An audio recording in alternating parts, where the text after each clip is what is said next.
Okay, I have never played Kingsfield before, but I am really soaked to be playing this because I love FromSoft. I love every FromSoft game I've ever played. I've heard that the Souls games are inspired by Kingsfield, and I've heard that it's janky and weird and obtuse. And I love all of that. So let's go. I know very little about Kingsfield other than that it's slow. It's like a first-person dungeon crawler, right?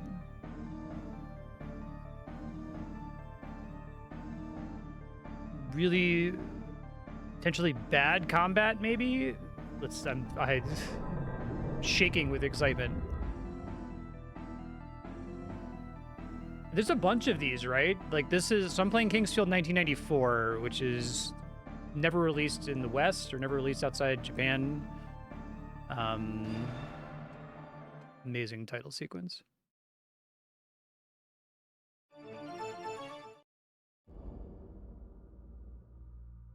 And then they're like Kingsfield 2 got a release, but it was released as Kingsfield 1. A small country called Verdite, surrounded by a deep forest, encircled by fog and whirling winds. More restricting fog knew who this person was. Dragon of the Forest.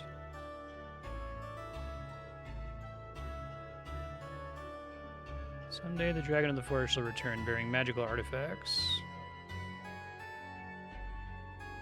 Okay, once we start playing proper, let me know about the audio balance. It's maybe a touch quiet now. More main series titles, a bunch of spin-offs. Some of them are on mobile too, right?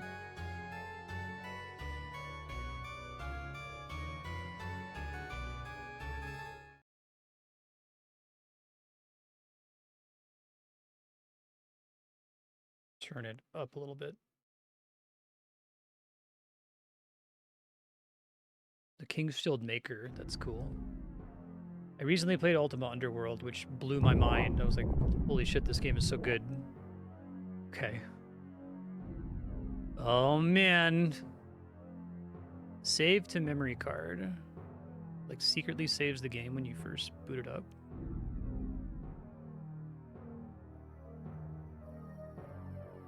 Okay, so right trigger, left trigger, look up, look down. L and R are strafe.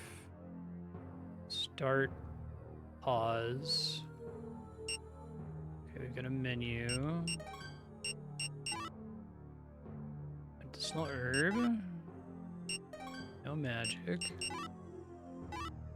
Short sword. A needle of light is launched, damaging an enemy. Costs 2 MP. Okay. No shield, head, body, arms, feet, or other. Okay. Level 1 soldier. Status normal. Drop items. Load but not save. Interesting. Okay.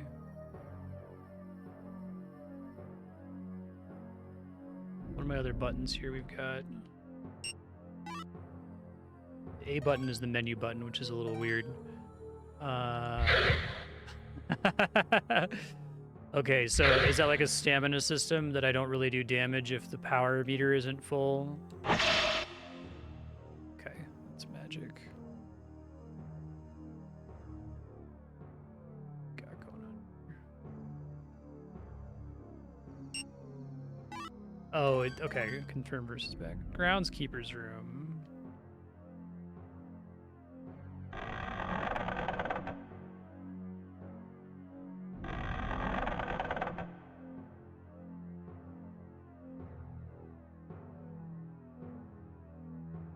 Okay, so I can search things with confirm.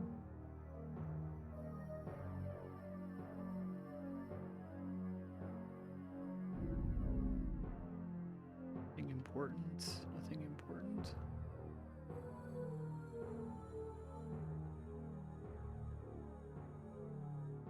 They wouldn't just have a dead end here, right? Let's make this game of secret walls.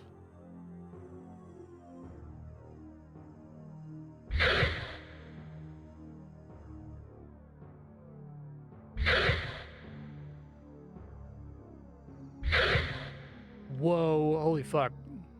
Alright, let's try to fight this guy. Holy shit. Yes! Alright. I'm stoked, let's do it.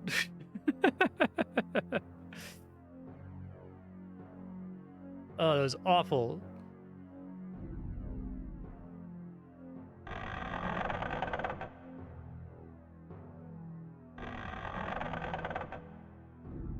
So did I have to like press a button to open this, or is it just like a... Let's see. How do I hit him without him hitting me? Oh, is this fucking, Pathologic 1 It is! So when you do Pathologic Combat, this is how you have to do it. You have to, like, sneak in, time it just right.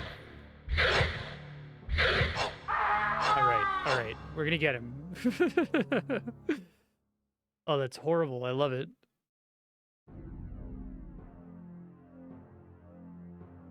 I love the opening. It just throws you in the game. It's like, yeah, whatever. You figure it out. It's fine. Oops.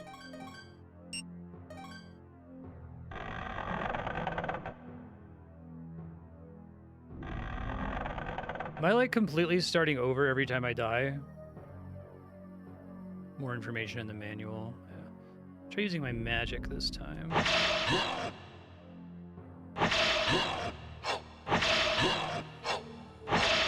It doesn't look like he'll walk up to the door, so I can kind of abuse that, which is nice. Oh, this combat's super loud, though. Let me turn it down a bit now.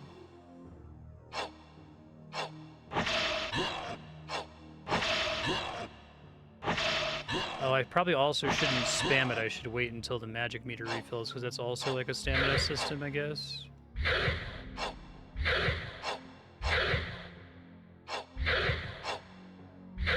Fuck. Okay, this time we're gonna use the spells only when the magic fills up, and then we're gonna try to abuse the door as much as possible.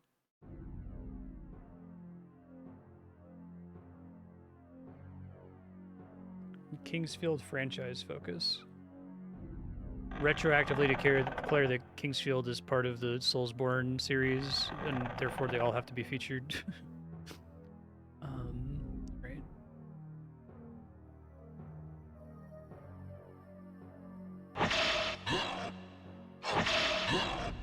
Wait for the bar to refill to full every time. Maybe that's enough to kill him if I wait.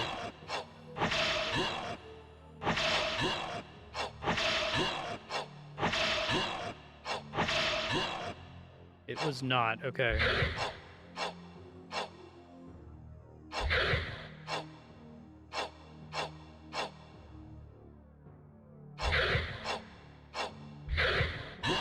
I got a hit. I got a hit.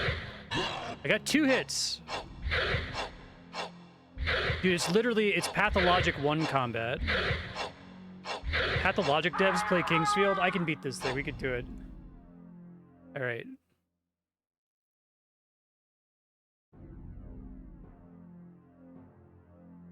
I just gotta get the feel for when my sword is actually doing damage.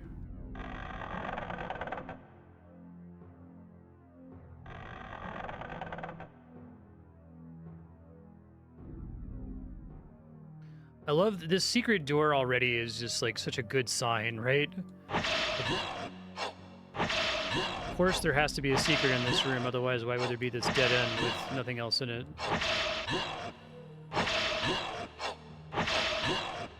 I like the music.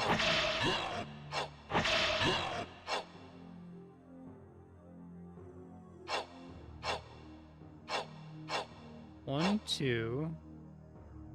He doesn't really have a pattern, does he? Maybe they more reliably have a pattern if,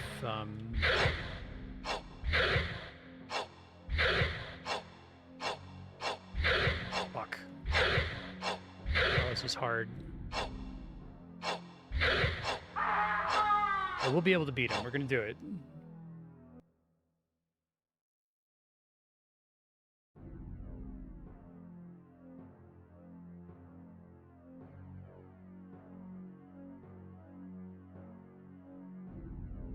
I guess if I die like 2 or 3 more times, I'll explore around and see if I can get like an upgrade or something that might make it a little bit easier, but given that I'm dumping all my NP on him, I feel like it should be possible.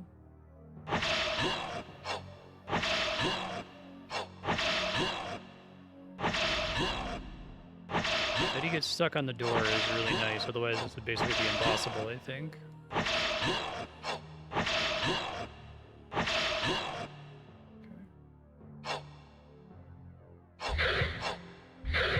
I don't want to get him when he's already mid-swing, I think. I think that's not helping me.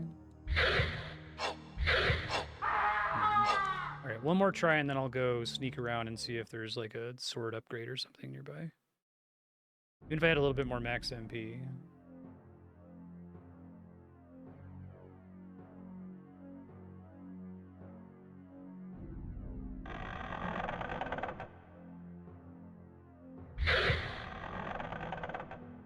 I wish I was able to swing this sword horizontally. That's a big part of what makes it hard, it seems like. Oh, shit. That's really bad. Well, I'll still try to practice the timing here. Oh, he was actually able to get to me that time. I don't know if, like, my, camera pointing affects it. Alright, give me a second to look around the general area first.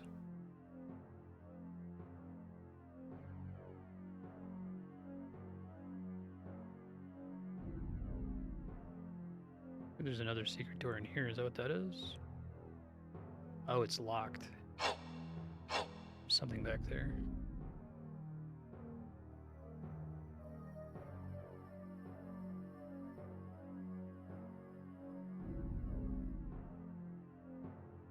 Empty, empty.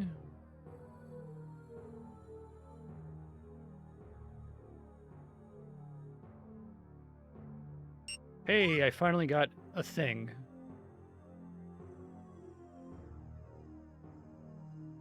Sec, my headphones are screwed up.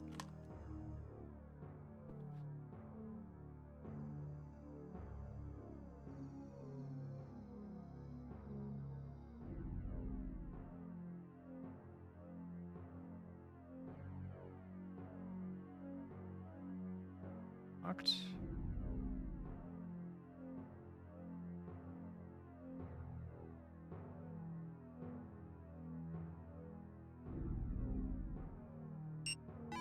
Warm herbs.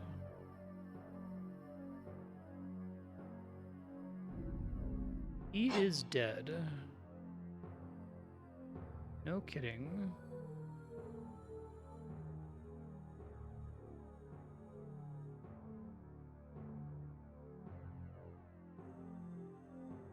Okay. Stairs going up.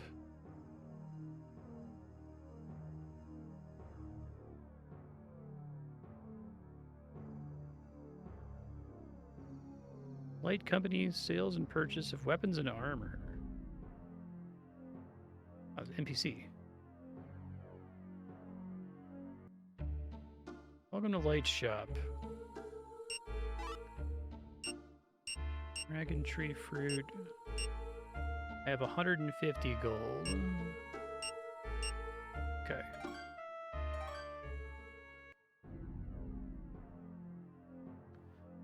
Locked chest.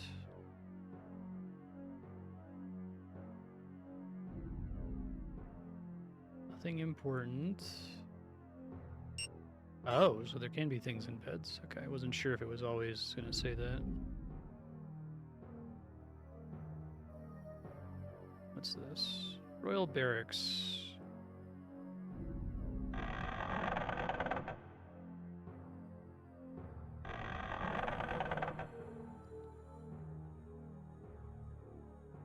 Basque cries.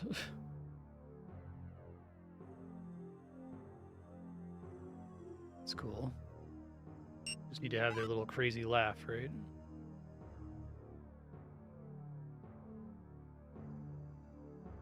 Okay. What's this?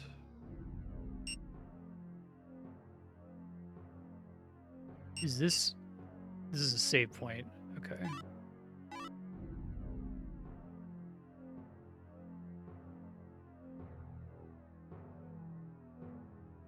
Okay.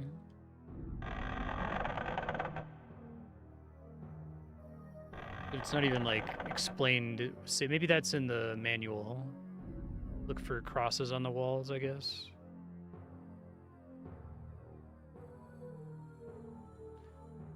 Go back and fight that skeleton. I haven't gotten anything that would make it easier, though.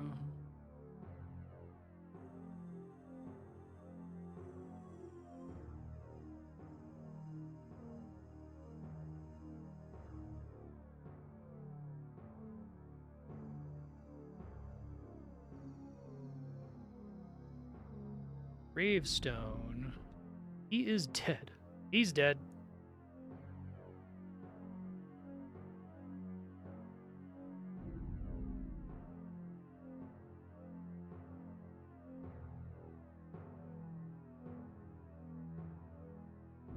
The tone is fantastic so far.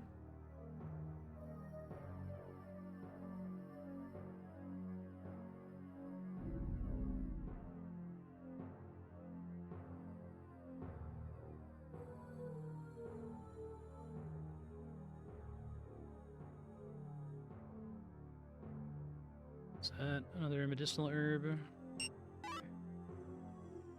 Remember that's there in case I die.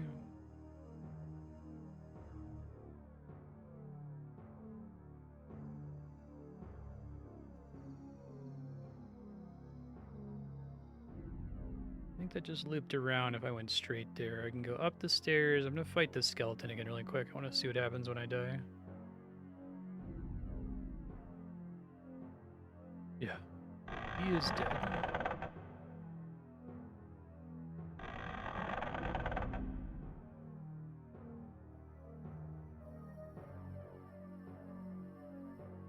Also try to just run in there and hit the chest.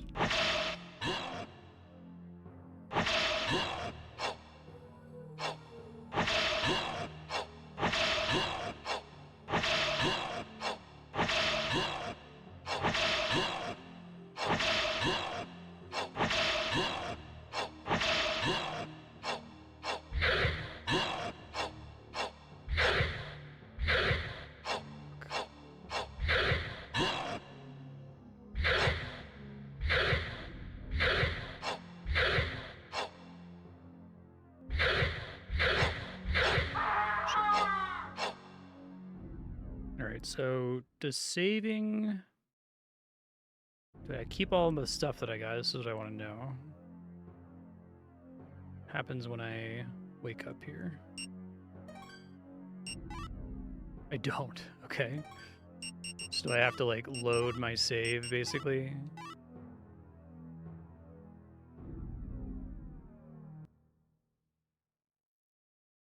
I feel like I need to learn how to fight this thing, because...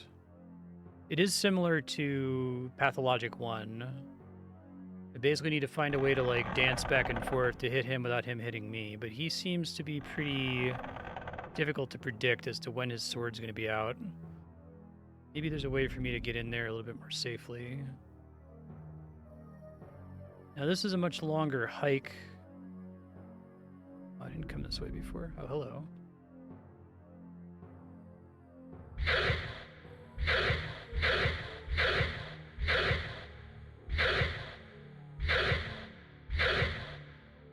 I wonder if whether I'm looking down or not matters for how my attack comes out here.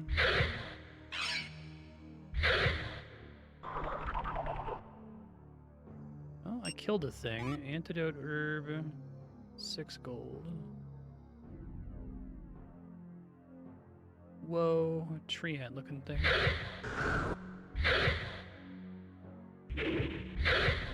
Oh, I think part of the problem is, I think I know the issue. I think I was swinging too much before. I need to let that power meter come all the way back, don't I? Okay. So I've learned some things. I'm going to try without loading my save, since I didn't really make any progress in the one other than picking up a bunch of herbs and stuff. Since starting from here is closer to the skeleton, I'm going to try the skeleton from this point a couple times. We'll see if I can beat him, and then we'll rush through and pick everything up. But I think the problem is that I kept attacking while the power was not refilled, which maybe you can't even connect if you do that.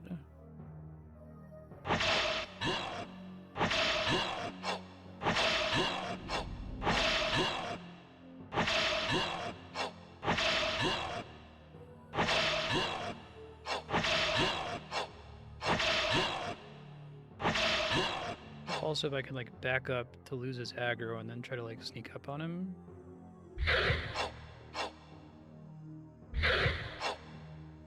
Didn't quite do it there.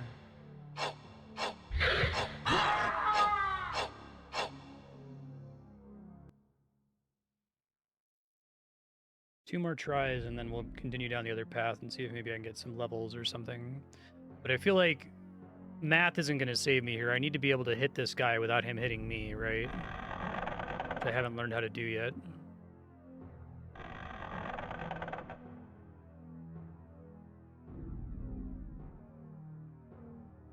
Also try to run in there and grab the...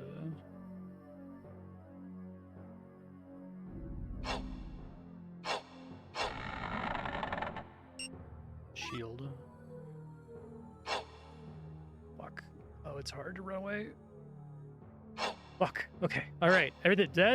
We got a thing. I'll come back and fight him in a second. Let me get all the other stuff and save. Holy shit.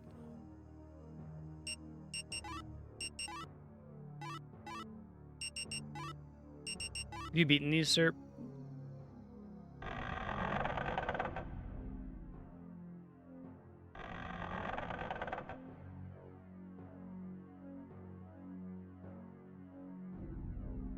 Hey, Bucky, how you doing?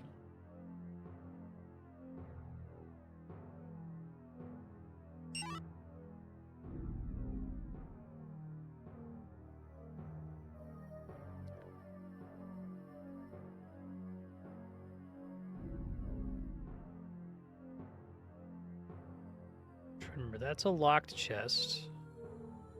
I didn't want to start like making a map of this place. Would be convenient.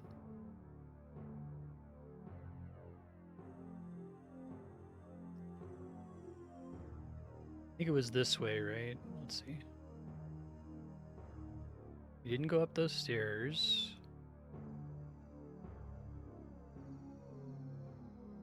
I think that's the area with the other enemies. See what... Defense /2. I don't know if that shield is actually doing me any favors. Would be really funny if it's just like worthless.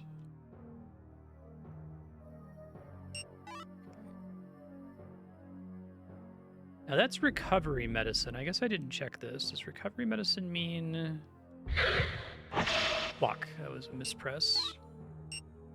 That might recover... MP. I regret pressing that button because I need every bit of damage I can get.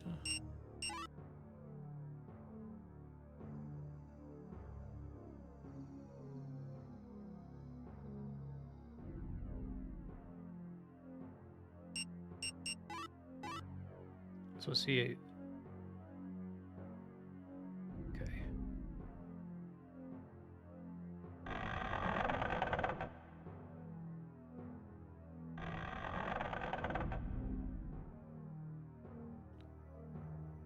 I don't need money.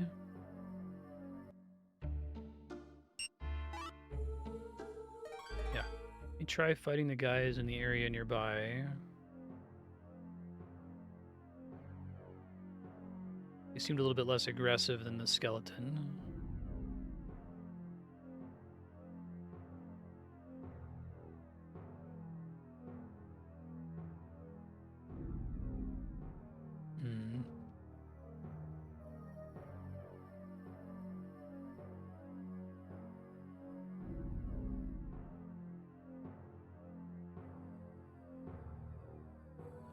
Wonder if I can like lure this guy into that thing to trap him in there.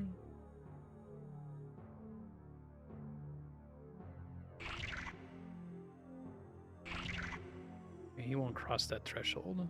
It might just be a thing with enemies in general.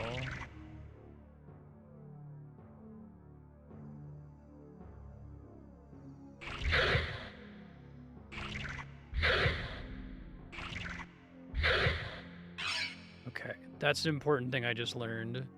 So I start swinging as I press the button, and then I have an active, like... The sword is active after I press the button while I'm moving forward. Except you just go save right after that. Yeah, I'll just go do it.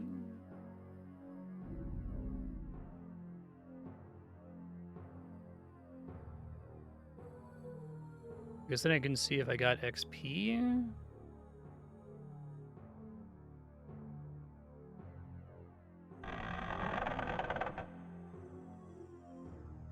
Worried about fucking up that MP thing.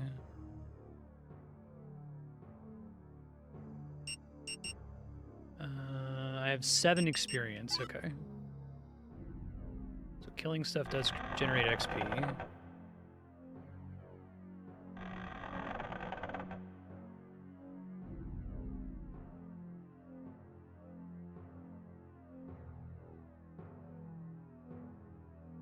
Yeah, this is my shit so far. I'm really digging it.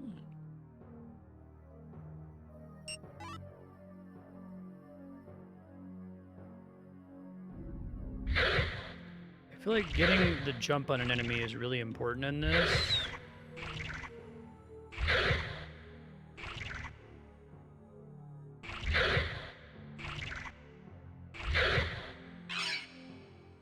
They do stagger when you hit them. Oh shit, did the other one drop gold too? I don't think I actually had to pick it up. I think I just walked over it and it gave me the gold. Okay.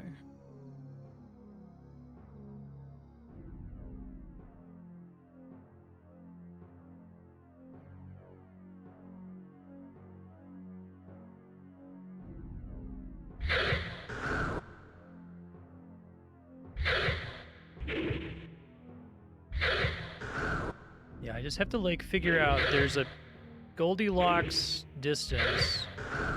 This is a good enemy for trying to learn it on because it can't move. Fuck.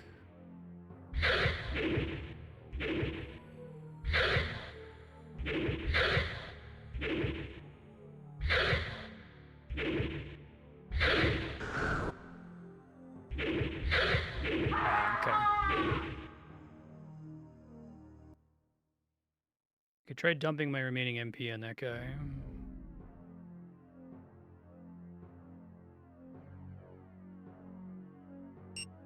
I don't mind anything about the game, but it would be nice if when you died it tried to load your save instead of you having to go in and manually load, but that's okay.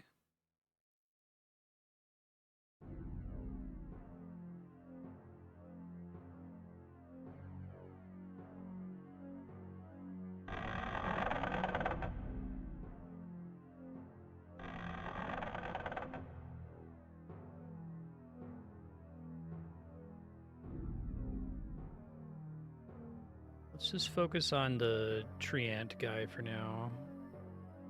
I know there's another plant monster down the other hallway. Oh, what the fuck? It's like a spider. I didn't see this last time. I guess I didn't go this way before. Or it's just pathing further. Fuck. Oh man, it takes forever to turn around. Holy shit. That's awful. They do not make it easy to run away. At least if you want to be able to see what you're doing. Guess I could keep, like, trying to get the jump on it. Oh, shit. His has some kind of, like...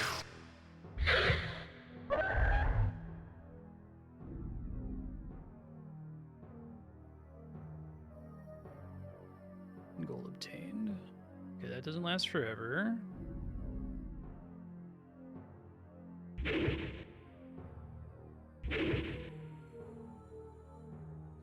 How much can I take advantage of? It can't attack me because it can't see me. I don't think I can do that with the skeleton.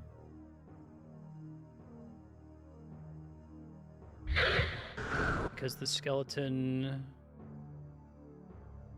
There's not enough room to, like, distract it, but I could try that if that's strategy. Assuming they don't like regenerate health at all, but I don't, so the game obviously is going to be fair, right?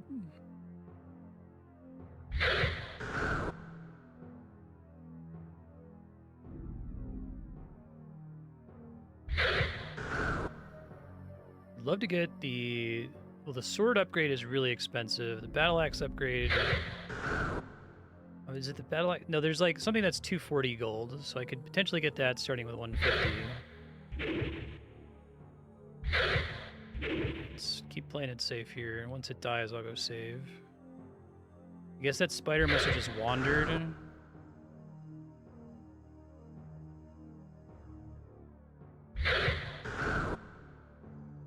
At some point, I'll get the feel for the exact distance when damage can trigger, though.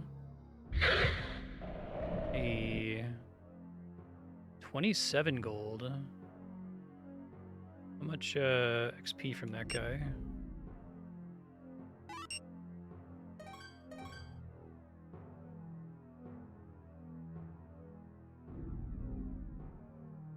All right, making progress. Learning. I could try to do a similar shenanigan into the skeleton at the beginning. Maybe I'll go over there and try it once. Once I get... I'm going to try to get a level up first. So maybe just having a level up will make me do more damage with my spell or something. Did get the shield. It seems like the shield had an effect.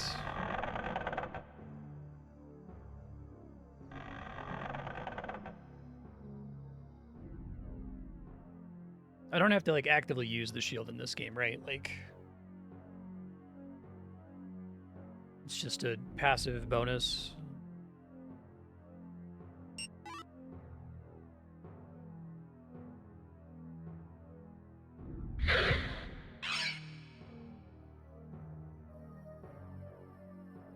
I'm guessing eventually I won't have to play quite so carefully, but I do love this kind of game where you're, like, really weak at the beginning.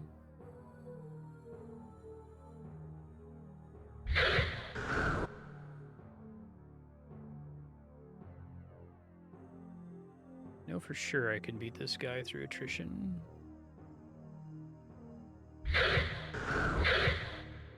Might even be able to do... Well, no, I can't do 2 swings in a row because of the stamina system. Okay.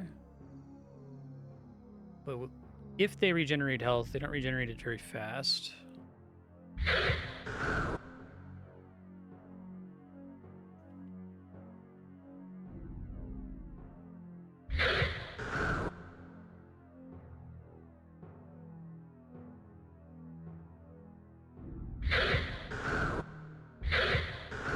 Interesting. So if I get the backstab, I might be able to get another swing in because it takes him a second to turn around, and when he does his attack animation, he does it whether he's facing me or not. So I can kind of take advantage of that too.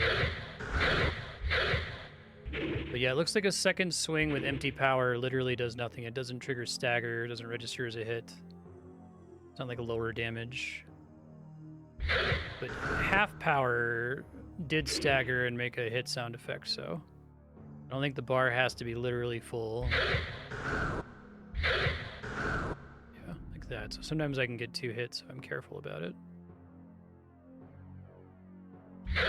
Fuck. Level increase. Let's fucking go. Okay. This game is awesome. I love this shit. I played some game, I'm trying to remember what it was. It was in the last couple of years where, like, level 1 and 2 are awful. Like, being low level is the worst experience. And if you can just get, like, a level or 2, then it picks up and the difficulty smooths out. It's still pretty hard. Was it East, right? East 1 is like that.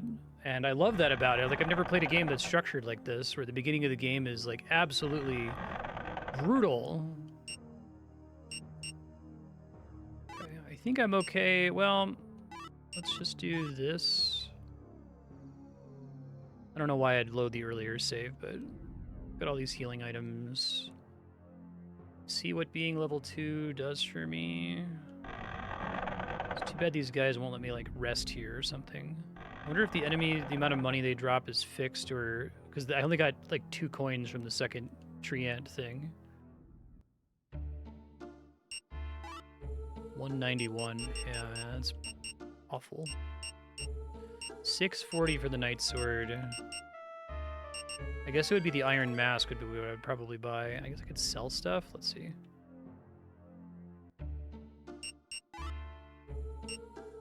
$28 gold for... selling stuff's pretty good.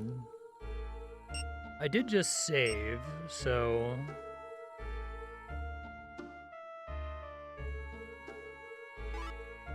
I'm gonna regret this later, but I can always load the save if I regret this. Then I can afford the No, I can afford the... I'm 3 gold away from the Iron Mask. Okay, let me go kill the plants. Worried that there's a finite amount of resources in the game, but... Which it looks like from Pat and Matt.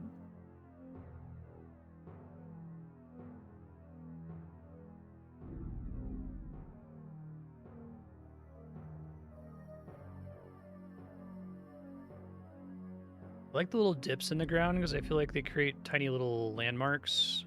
Orient yourself in this otherwise quite confusing area. Fuck. I should be able to kill these guys without getting hit. Mistake. Alright, well, I won't sell the antidotes when I load my save here, because I could just maybe kill more of these guys. If they have, like, random gold drops, maybe I'll just get lucky. Or find gold somewhere.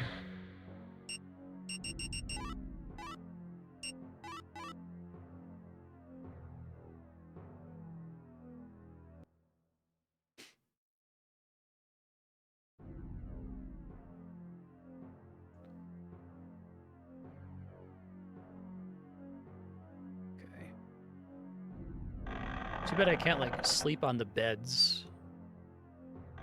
I'm wondering if, like, my only way to do healing is to get, like, potions and medicinal herbs and stuff.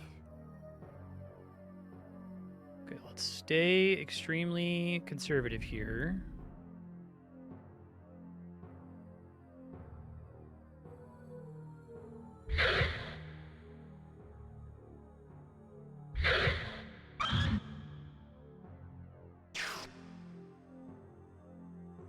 I feel like it has like a ranged attack.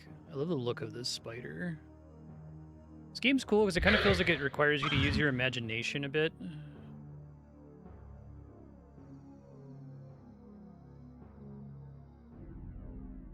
Was this inspired by Ultima Underworld?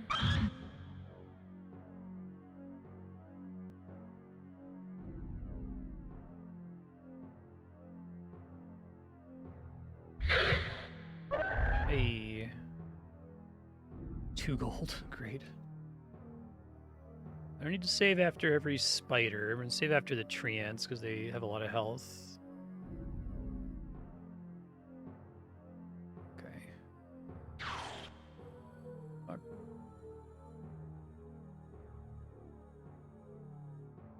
Turned around in these. These are like the noob catacombs.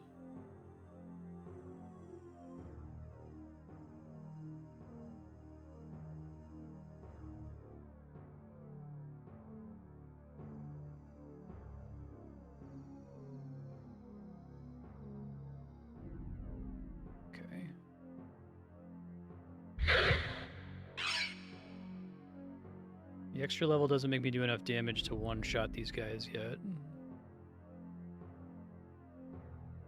He's still aggroed on me.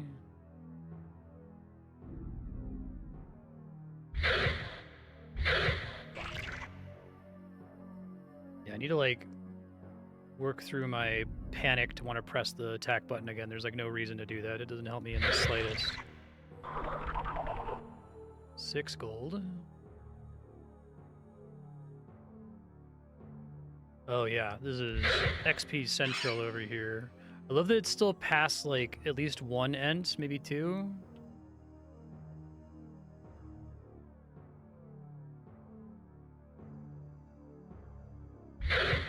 That was dangerous, but it turned out okay.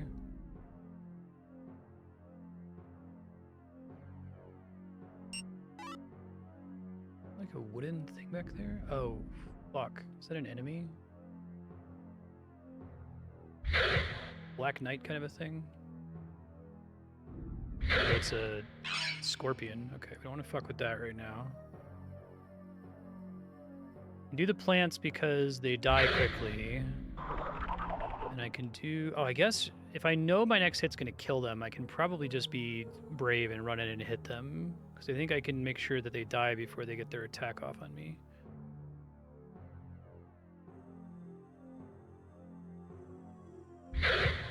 Fuck. Spider.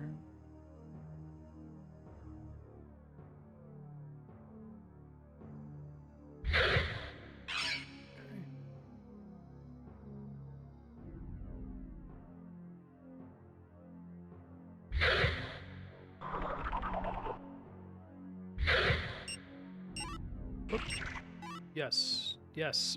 Jesus.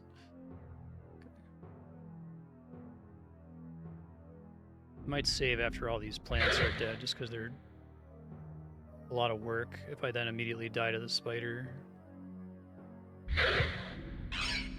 This has got to be a really interesting speedrun. I'm guessing people who are good at this game just, like, can feel the exact frame distance they need to be able to hit the enemy safely in their bones.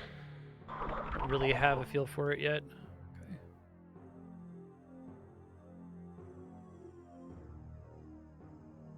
Yeah, maybe once I get level 3, I'll go try the skeleton again. It doesn't seem like the levels have a huge impact on my damage dealt so far, because it's still taking me 2 hits to kill the plants.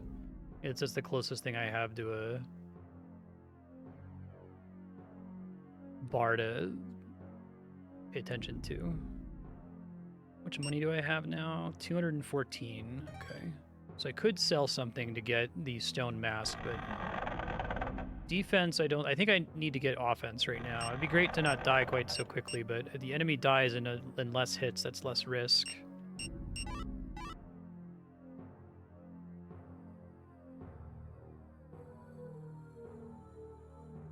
No, I'm sure it's not. I remember that being really cool about East, that in East you're insanely weak in the early, like, 1 or 2 levels. And it's still, like, pretty hard after that, but like, I feel like there's a lot of design pressure to not make the player insanely weak early on. People aren't going to want to play your game if they can't get past the first 20 minutes, if they keep dying to that skeleton over and over, right?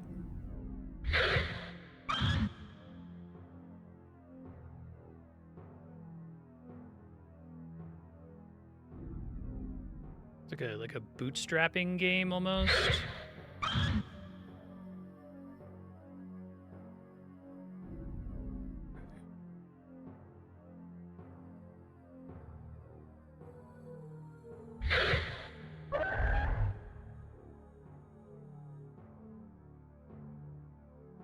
What am I doing? 101 XP, level 2. Feel pretty confident with the spiders.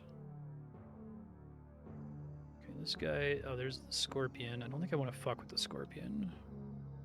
I don't know how much he wanders, though. Will he get close enough to me that I have to worry about him if we start fighting the tree ant?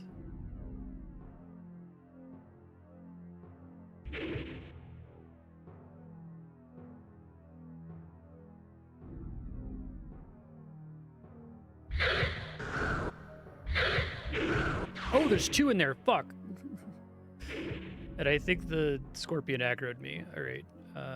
Holy shit. Scared the crap out of me. Wonder if I can make better usage of the LNR strafing.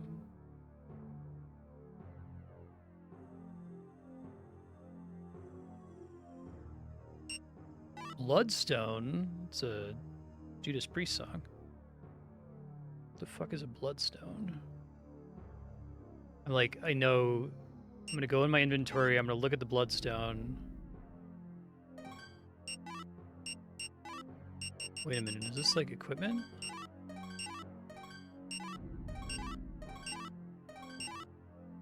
Light needle, it's a key item of some kind? Huh. Maybe it's like a quest item or something, okay.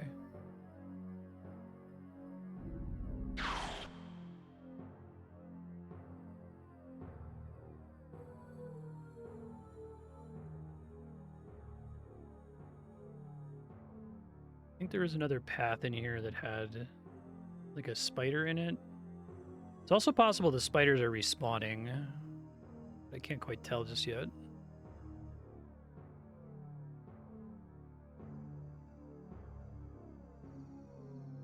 Spider in this room.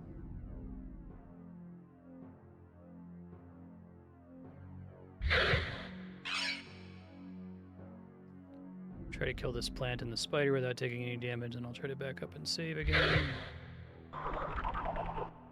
5 gold.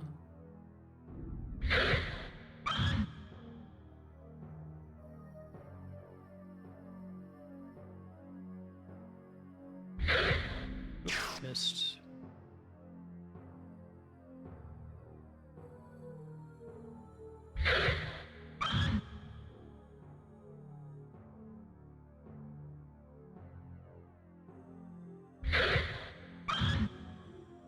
I've seen a couple indie devs making Kingsfield likes, which this is very different from the Souls games, but there's parts of it that I feel familiar, right?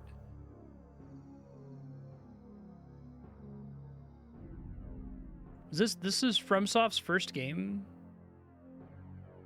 It didn't start as a games company, right? They made like business software or something?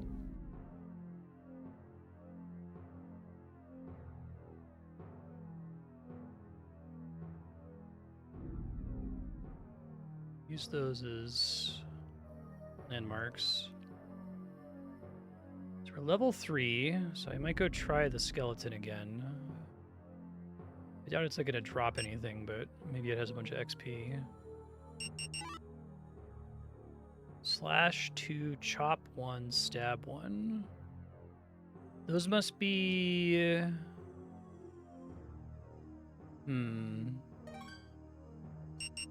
That it says there's 3 different kinds of attacks, making me wonder if that's just like for weapon type, like axe is one versus dagger is another one, for instance. But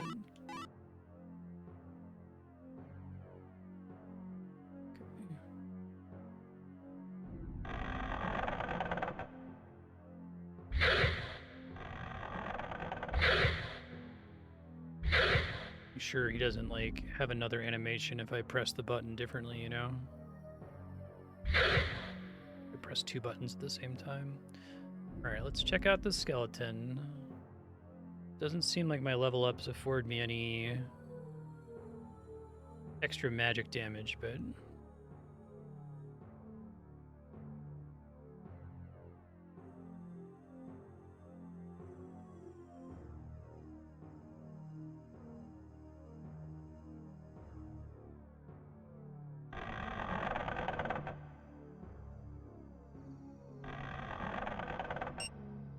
It's funny that like when you gain the level, you get extra max HP and max MP, but it doesn't give you the temporary health or mana. It's like, nope, you gotta recover it first to use it. It's pretty mean. Okay,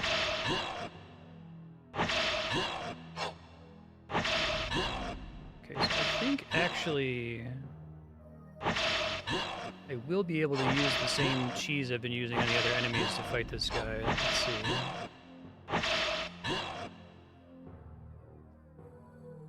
Problem is, because it's a secret door, I can't see where he's placed when I go in to start trying to trick him.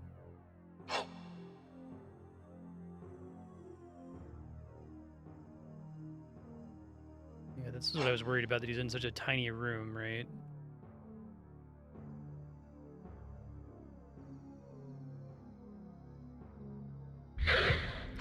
Okay, but I can get the jump on him. I'm wondering if, like, strafing is the key. There's, like, a way to do that where you can attack in a way that they won't be able to hurt you, essentially. I just have to be, like, ready to react once I walk in the room, because I can't prepare for where he's standing right away. 1 hit. Personal best is 2 without taking damage. And I wasted some mana, so I didn't get to hit him quite as many times, so however many hits he's gonna take to die. Oh shit, we did it! Hell yes. Alright, so he was totally doable from the beginning. 4 gold. Did I get a bunch of XP? I got some XP. Okay. Okay, the real reward is the small shield. What an easy win!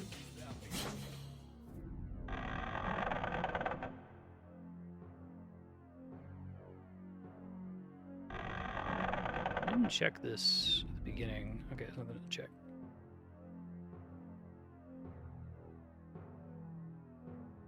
There was another path over here that had like herb. Try to get those things and then save again. I love he is dead. This whole area is awesome.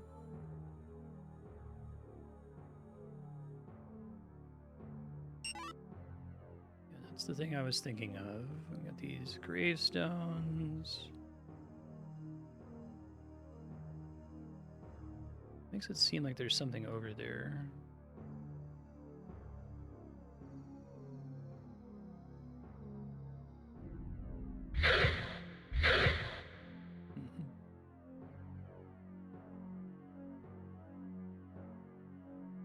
And this was kind of a suspicious dead end, but I didn't find anything. Why would this be?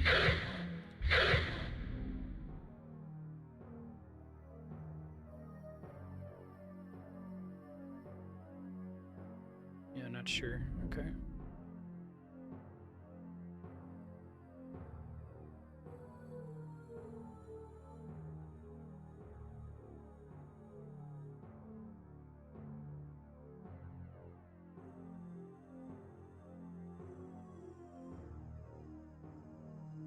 Graveyard Church.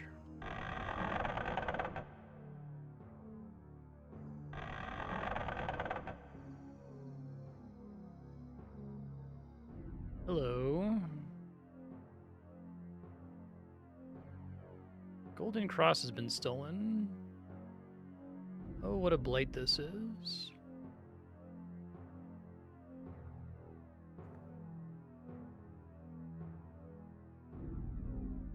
Not this Golden Cross, apparently.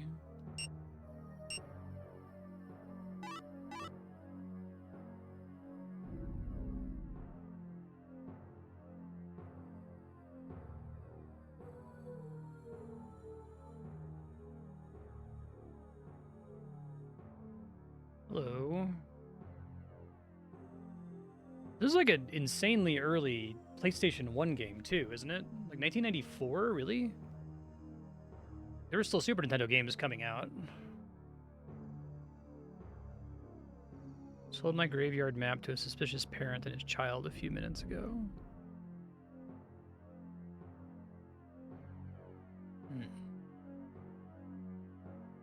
Graveyard map, you say? Nothing important.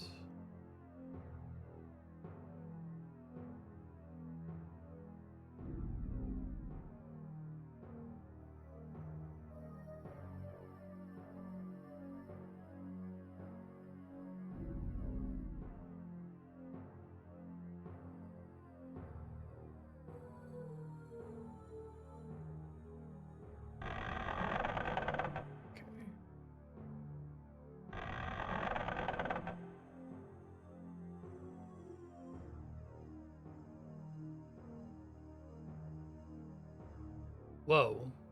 That wasn't here before. Maybe it's a event flag from talking in the church.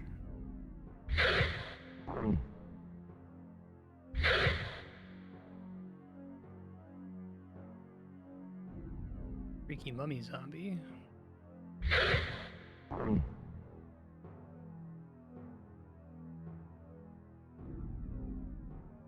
Yeah. Oh, shit. I don't have the best angle on him here. I have to turn this corner to get to him.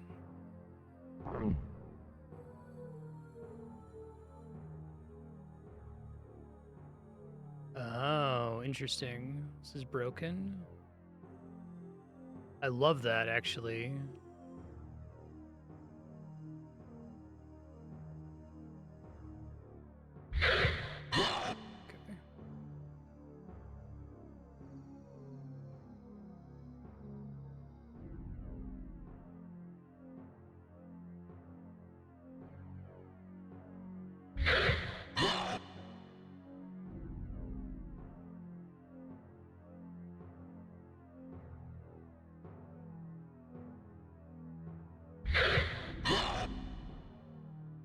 Getting there.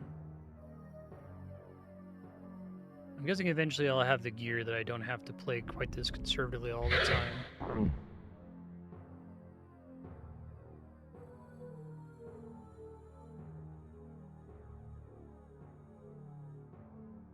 Okay. Don't want to have to turn a corner because like the turning radius is really bad.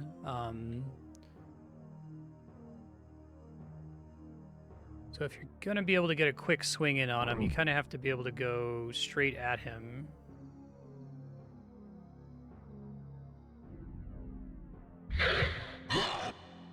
Yeah, and you have to, it's very easy to like panic and try to move back too early. I have a lot of muscle memory from Pathologic 1. I played like 70 hours of that game. And so the spacing is very different from Pathologic, and I have to like unlearn that. That was wild because I would remember the Pathologic spacing even if there was like a year between episodes of that game, just because it was so brutal to do the combat well.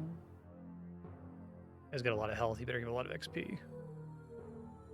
I wonder if he's weak to the spell, but I guess the skeleton was undead and he didn't seem particularly weak to it, so...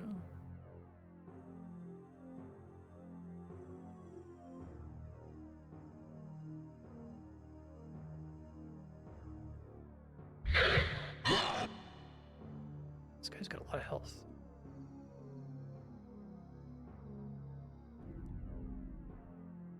It takes like almost 5 seconds to turn around from... That's so good. Okay, come on, man. You gotta be almost dead, right? I've hit him like 15 times, I feel like.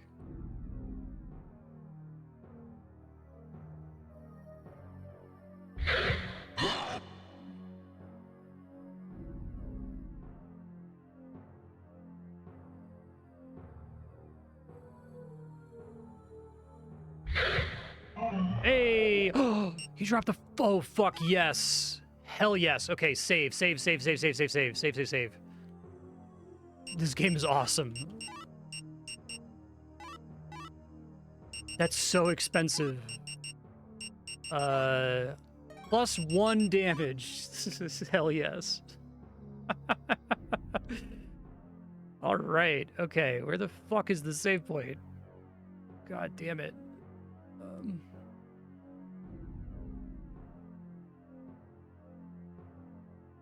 Is this the church? Okay, there's one there for sure.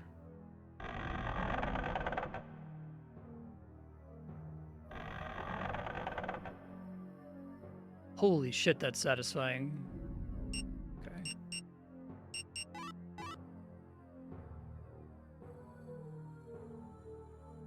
All right. I don't know if this was deliberate, like how deliberate this was, but like the idea of the weapon that you get from that is, oh, this is cool. The weapon that you get from that is the one that's sold in the store, right? So you're going to go to the store, you're going to see that that thing is for sale. You're going to be like, I can't afford, there's no way I can afford that. It's not happening. I think it makes you appreciate it better than if you just like stumbled on it as an enemy you fought early on. So we know now that talking to people and doing stuff can change the world elsewhere. Or maybe just entering a room and then leaving the room can cause it to be different when you visit it again later is possible. I don't know if that is meant to imply that like gravestones, occasionally enemies will pop out of them or something, but... Alright, well I just saved, so now's a good time to take some risks. We can go try that horrible looking arrow poison puddle hallway and probably die because I can't move fast enough.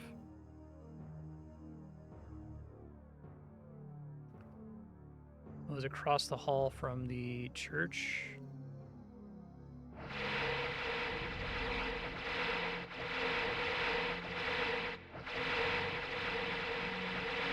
Oh, I'm poisoned. There's a bloodstone back there, though. Beautiful. So maybe there's a way to turn that off, because I don't think I can actually dodge it successfully. Didn't seem like it. I guess the first time I walked through it, I didn't get hit by an arrow. I just got touched by the poison. Maybe they want you to use the antidotes.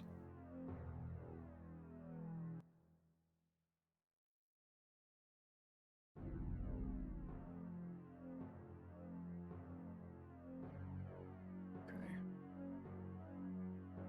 Might end up just going back and fighting the Ents again. Let's see what else is in this general area.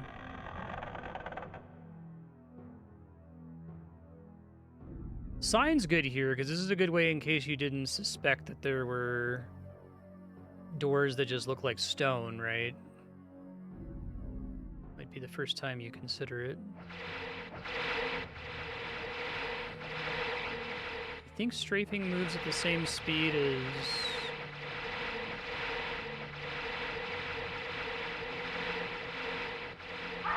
Nope. I must be able to turn it off or something.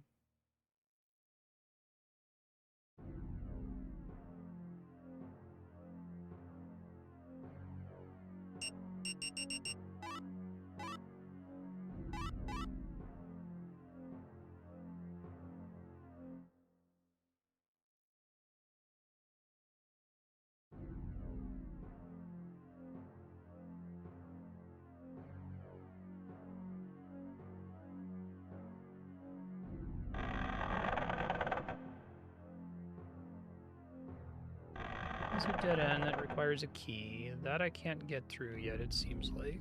Don't think I have any other ideas for ways to deal with it. Could be a fancy does not open from this side door.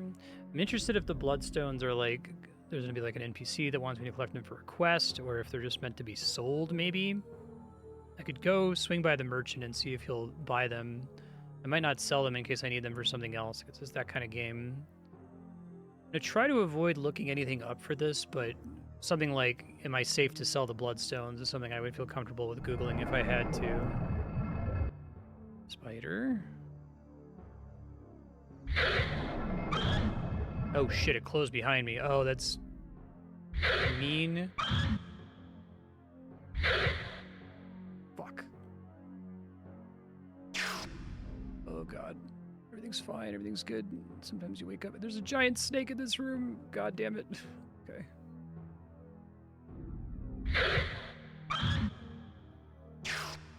Fuck. Oh god. Not being able to move outside the room is terrible.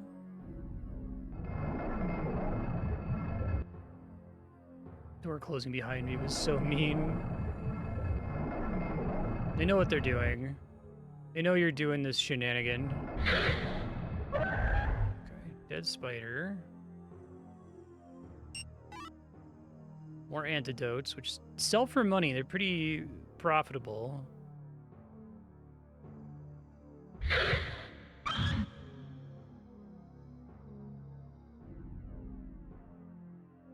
don't know if they're based on... I think it's distance. I don't think it's based on line of sight. Oh, shit. Go, go, go, go, go!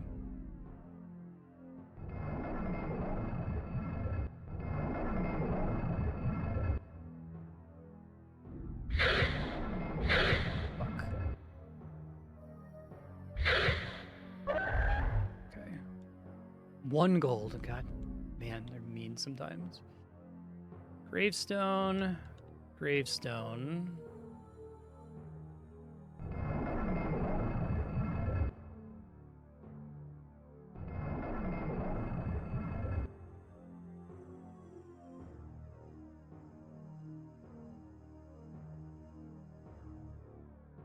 I do really like fighting for my life for every little bit of progress here.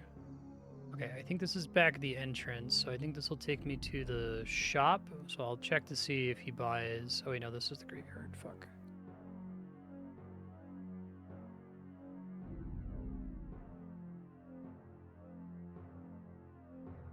Gotta learn my way around this place better. I think there's an area where it's looping around.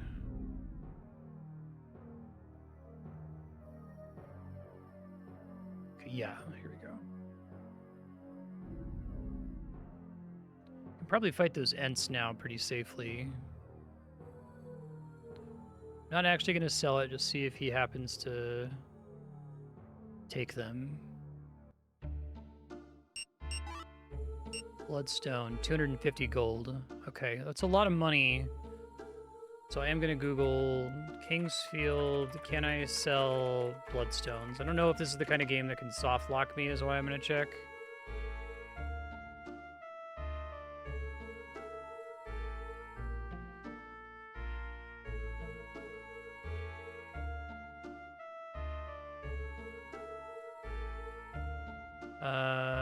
Kingsfield 1, its only purpose is to sell. Great. Now I have 500. Oh, I didn't realize it scrolled down. Shit. I got some of this for free. I don't want to like buy something and then find it somewhere and regret it, you know?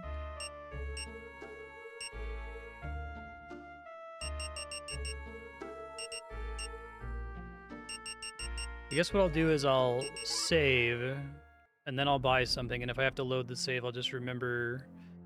Because that way, if I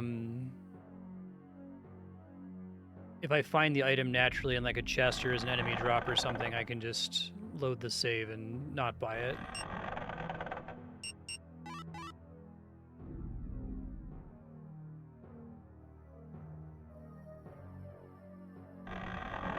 I guess I can sell stuff too. Maybe I can sell my original short sword.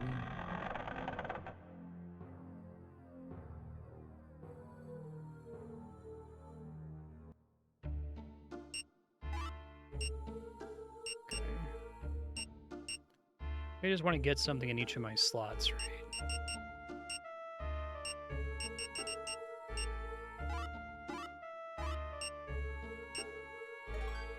So let's sell the short sword. I assume I don't need it.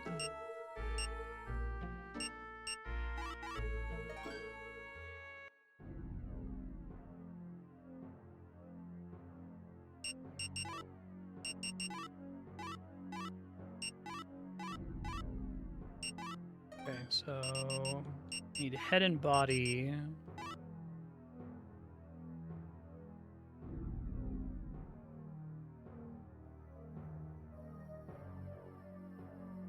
Try to fight these Ents and maybe explore this area a bit more. I feel a little bit more confident to try to fight the Scorpion, maybe.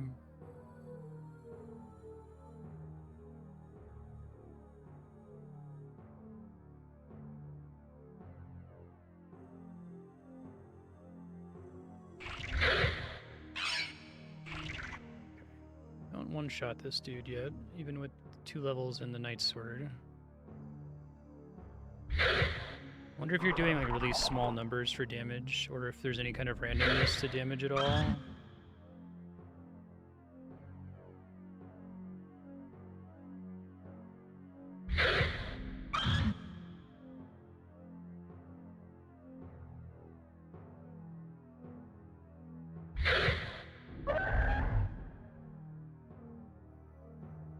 It seemed like the small shield really, really significantly reduced the amount of damage I was taking.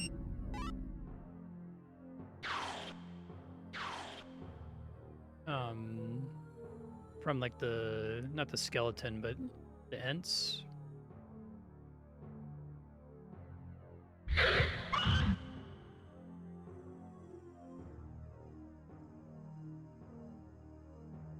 could be that armor's like crazy effective.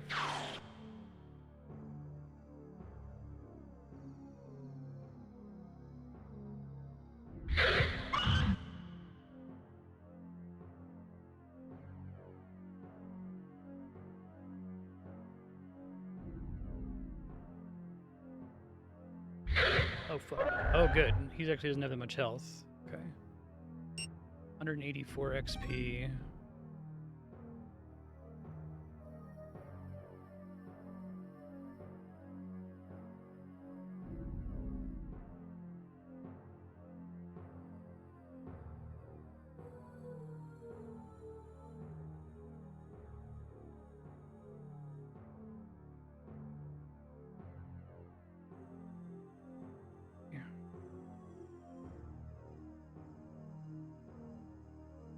Yeah, this would be a fun game to get out some graph paper and try to map it.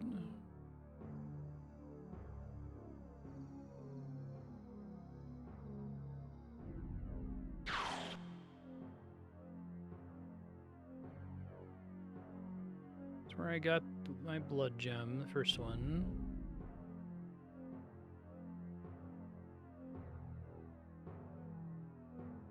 Several scorpions down here.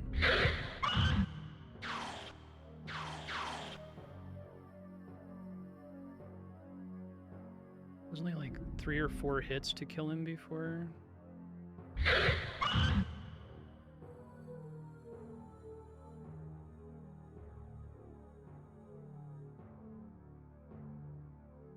Actually, Cruelty Squad is kind of similar to this, because the enemies in Cruelty Squad are just like the enemies in this, where they just kind of like run around randomly and face randomly, right?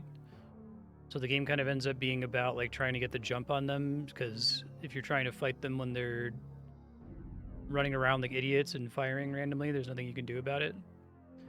Makes me curious if Cruelty Squad is inspired by this in any way. I mean, obviously the bigger inspiration there is like Deus Ex, but... We're level 4 now.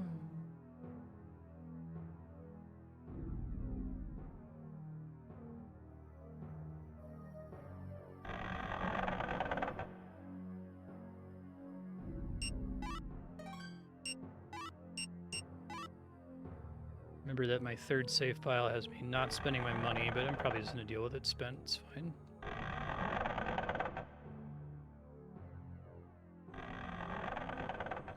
Go back to the noob dungeon. This noob dungeon is great in terms of having like the plants versus the ents versus the scorpions. It's like a low-level player can definitely deal with all of them, and the game is... I think the ent is really well designed to teach you about how spacing matters. Because the plant, it's like, well, it only takes 2 hits to kill, so you could probably kill it by just running into it and absorbing some damage and just trading, essentially, and killing it before it can kill you. Strength increases. Is that based on, like, number of hits? Is that, like, a Final Fantasy II leveling system on top of the XP system? Interesting.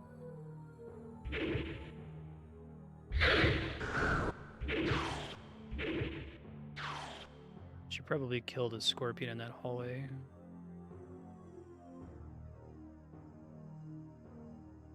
Fuck.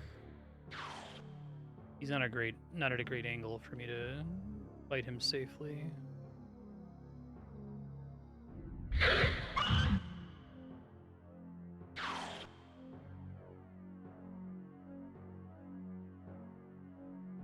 Strength increases is cool, though. I'm really curious how that works under the hood.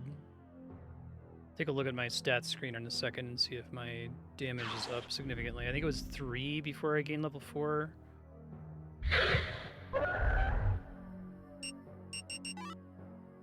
Still 3, okay.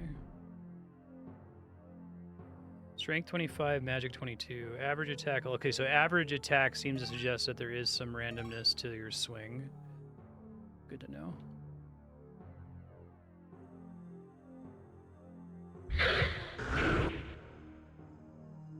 This is a bit of a scary room. I don't think the one on the right can hit me if I stand smartly, but gotta be somewhat careful.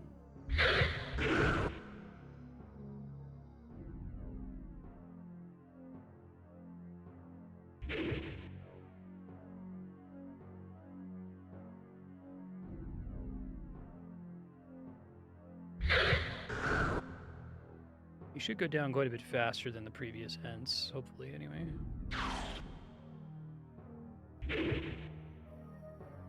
Heard another attack sound effect, which makes me think there's another... Yes, there is another scorpion in here. Okay, good to know.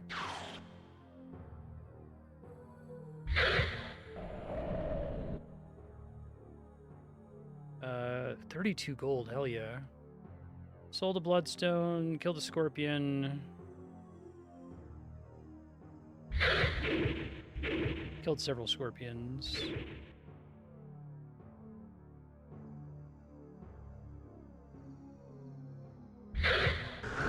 That was a little dangerous. I don't have a great angle on this guy because I think he's likely to be facing me. Since I have to like kind of turn around the edge of the room slightly to be able to hit him.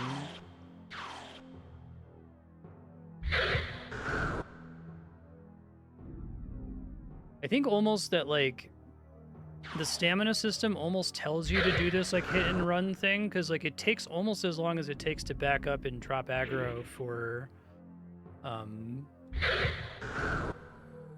the bar to refill.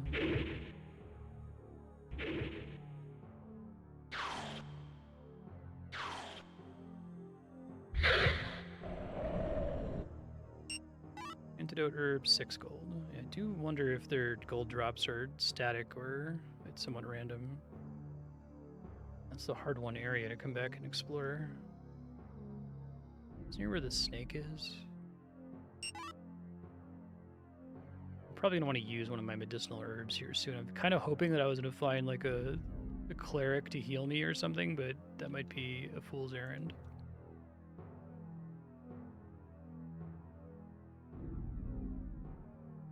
The weird, suspicious fucking room.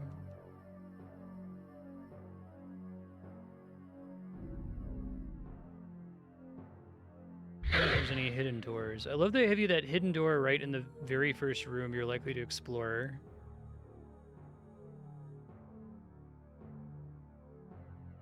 Could still be something back there. Maybe an event flag will cause something to be there later.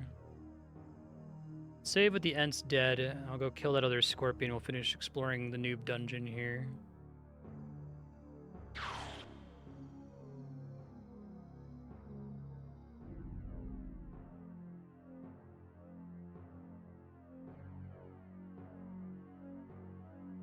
Try to learn whether it's left or right at that. It might be... I think it's right there. I think every time I go left I get confused. Yeah, it's right. Again, comparing to, I said this during Ultima Underworld, that the level design is incredible. I know it's like early 3D, but it's really, really well done. Not like constantly lost, and like there's a lot of intentionality to it. You know, deliberate landmarks. The secrets all are in places that make sense. Which is part of what makes Wolfenstein 3D baffling to me. Just a dev team that didn't care about that, apparently.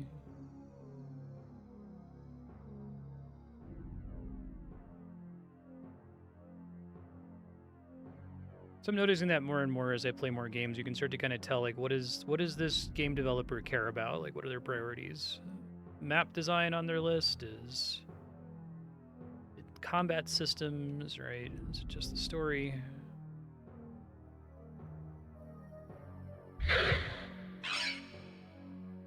I don't know why I got that strength increase. It could be based on number of successful swings. I don't think it's going to be based on just like swinging my sword out in the open, because that would be pretty silly. Maybe I should start spamming it just in case.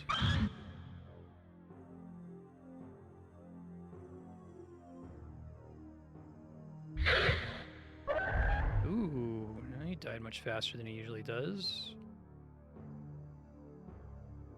That's exciting. This is not the best hallway, because I kind of have to turn slightly to fit into it. Yeah, it's like the geometry you want to be able to safely fight an enemy is to be able to walk in a straight line to it and then immediately flee in a straight line backwards. Having to turn it all really reduces the distance you can cover.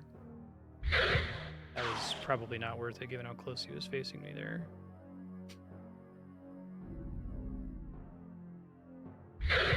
I don't even know why I was scared of scorpions. They're no big deal.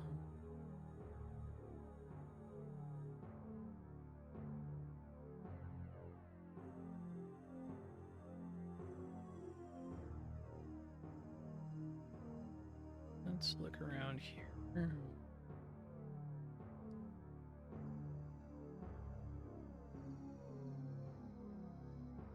At a familiar divot is the question. It is a familiar divot. Okay. Those divots are really smart. That reads like intentionality to me, that they're like making this game and making this kind of winding labyrinth area, and it's a little hard to navigate.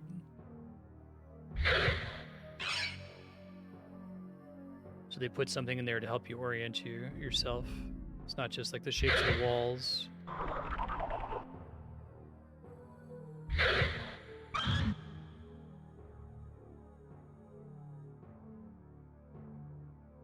Fuck.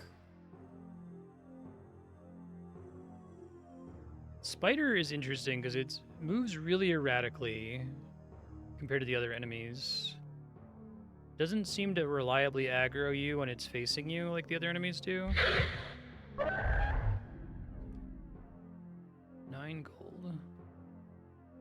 I think these enemies respawn. I'm actually curious how respawning works. I guess you could farm for levels. Maybe you kind of need to.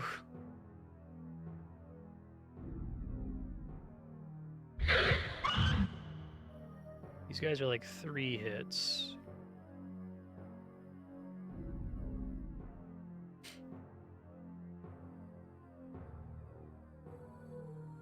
Don't think they regenerate health. Oh, fuck.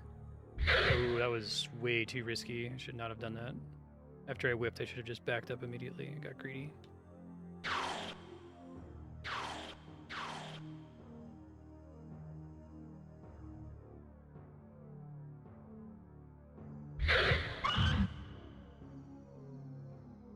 Yeah, the geometry in this scorpion's room is not ideal. Level increase. Okay. Level 5. Still attack 3. HP and MP are going up. I have 11 medicinal herbs, so why don't I go ahead and use one? Doesn't even fully heal me. This game is awesome.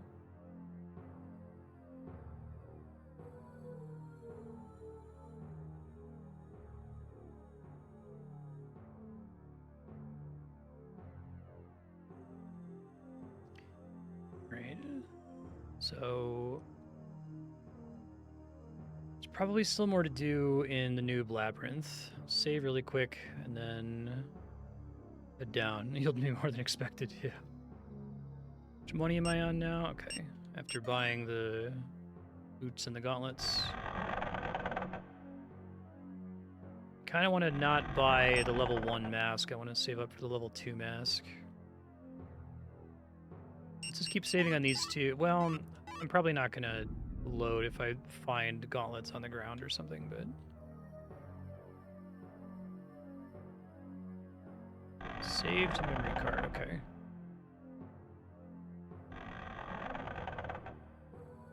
Operation...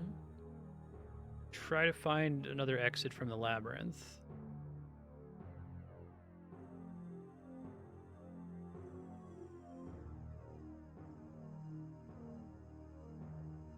I think the enemy placement here is smart too, because you kind of like...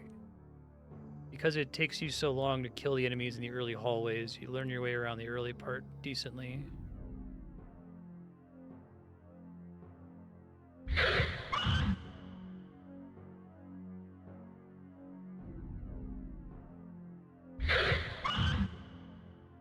Should die in the next hit. Yeah.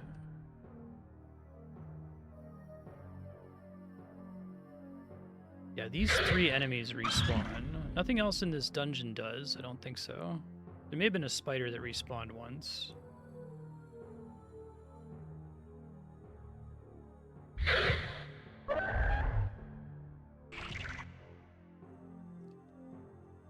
So I guess that means you could technically farm for gold. Very, very, very slowly build up enough money to be able to buy a big weapon upgrade. I'm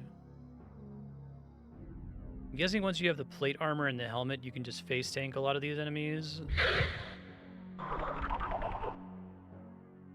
Okay, so we know that that's what that hallway ends in. It's a little scorpion, spider, plant farming hallway.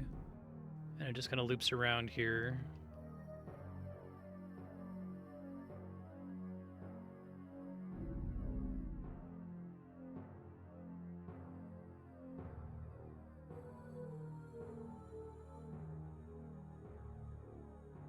can mentally map this place.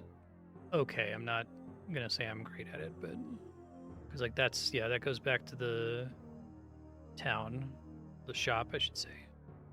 This is gonna eventually go to this spider respawns.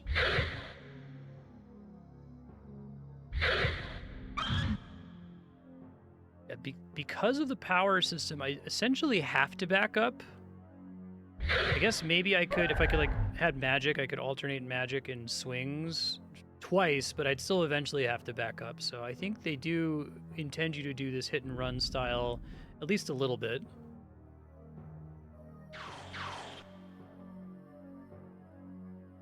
Okay, that's the bloodstone. And I think really the only other thing that's here is that little interconnecting hallway. That is a respawning scorpion. That spider respawned. So I think this is like a circle with a line down the center, and then the tree ants don't respawn. I like that they're already experimenting with the idea of some enemies respawning. Hidden door. Oh, hell yeah. I was just like walking into the wall to look for one. Sealed. Whoa. Okay, I need to make a note that this exists. That's a great placement on that too, because like otherwise after you have to like get past the 2 tree ants to get here, and then it just leads to a dead end with nothing in it. So it's like there's got to be something back here, right? Kingsfield, future Marstead notes. Okay, down in Noob Labyrinth, past shop, there's an area across from a connecting hall with a scorpion. Brown dirt path has a mysterious door that says sealed. Sweet. Okay.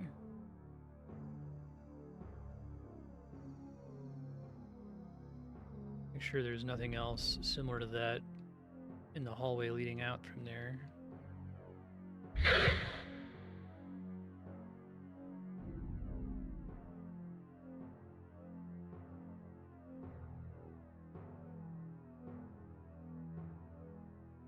And this just seems like a normal dead end.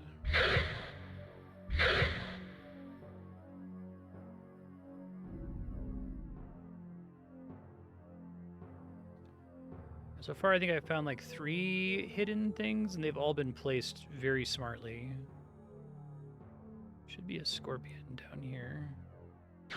Yup. Sure is. Okay, I think I'm at the point where I might be called to farm a bit more later. And I know where to go to farm now if I need to get gold, if I'm like close to an upgrade and can't quite afford it.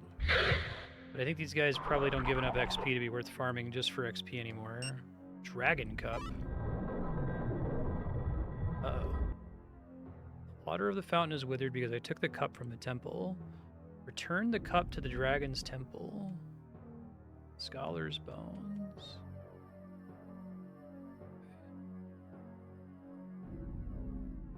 That's fucking cool.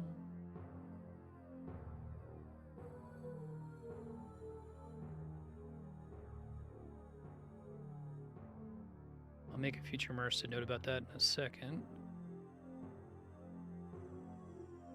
We'll see if either of these areas count as the dragon's temple, right?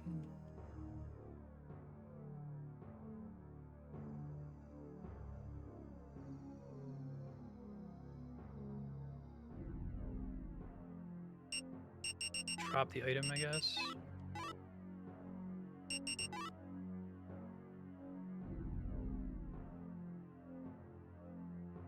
Okay, dropping items destroys the item. It's kind of an unfortunate way to learn that, but just make sure it didn't like do something. Let me confirm that that's true. So if I do drop item medicinal herb, it just destroys it. Okay. Kind of painful to learn that now, but that's okay. We'll load. I did save pretty recently before coming down here, so I guess I have got a couple of respawning enemies in the hallway that I'll have to fight again, but... So that's like a quest item, so...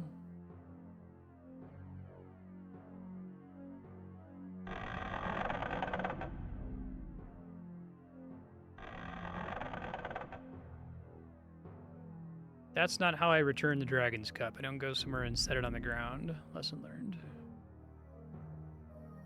Okay, so I think we go left here. And there might be a respawning spider, yep.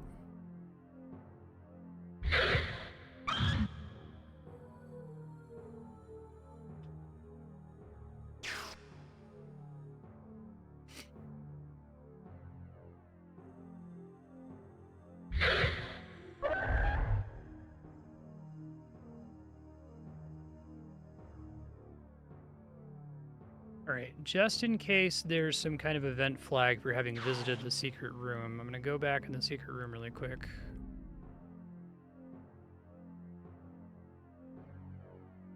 It says sealed.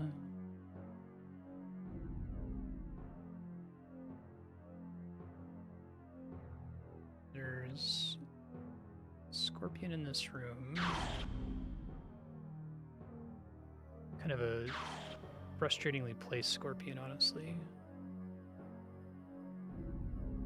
There's two of them, actually. Fuck.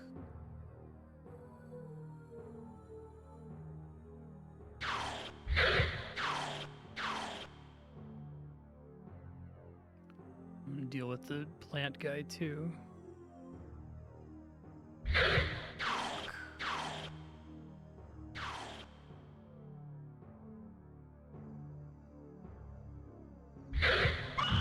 Okay, committed. You really have to commit when you're going in with the attack. If you, like, wuss out at the last second and back up, you will not do damage. You have to be pretty close to them for the attack to connect. I feel like you wouldn't have to do too much. Like, obviously, first-person melee is a nightmare to try to make work in any game. Even, like, modern games, first-person melee kind of sucks because it's really hard to tell whether you're connecting or not. I feel like that's a very minor thing that you could improve in an indie Kingsfield. Like, if you wanted to make one today, just have, like, a hit marker or something, right? Oh, yeah, these guys, he hit me and he barely did any damage, so I think we're... New paradigm of defense when it comes to the plants, at least. Probably don't have to play quite as conservatively around them. Let me back up a little bit.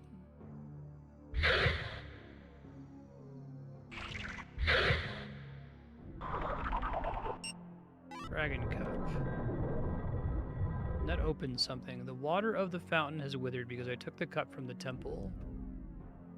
Scholar bones. Water of the fountain withered because I took cup from temple. Someone returned cup to dragon's temple. Don't drop it. All caps.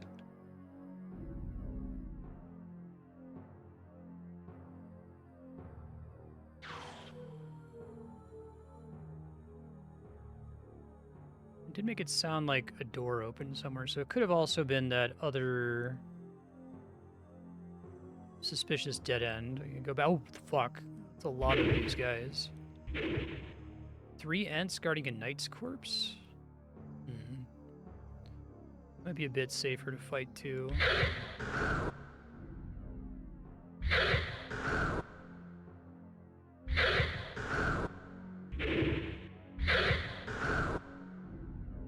Definitely get like a stagger there, it seems like. These guys can drop a big variety. Like, it's either like 4 gold or 37 gold. Okay, I think actually I can punish their attack cycle a little bit more reliably than the skeleton. Their attacks don't come out fast enough, and if they do a second attack immediately, my hit causes hit stun. Like that. So he started to do a second hit immediately because I committed to it. I interrupted it.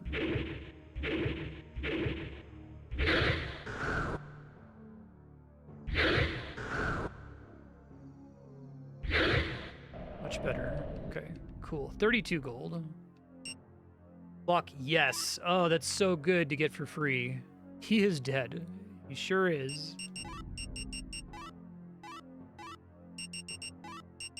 I want to play every Kingsfield game. I don't know. I'll make a formal decision as whether I'm going to count them as Souls games. It's kind of unfair to suddenly retroactively announce that, like, 5 games are on the docket for franchise focus, but this is awesome. I love this game. Ooh, the PS1 does not like there being 3 enemies in the same room. Although the slowdown is kind of able to be manipulated a little bit. You have more time to react if you're slowing down.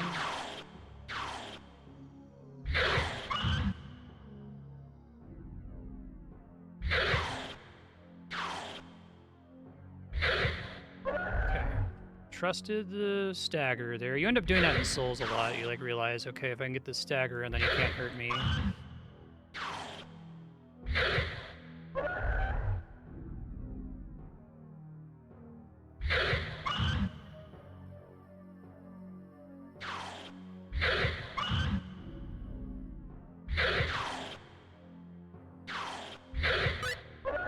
Level increase. Level 6 now. Still no damage increases from that.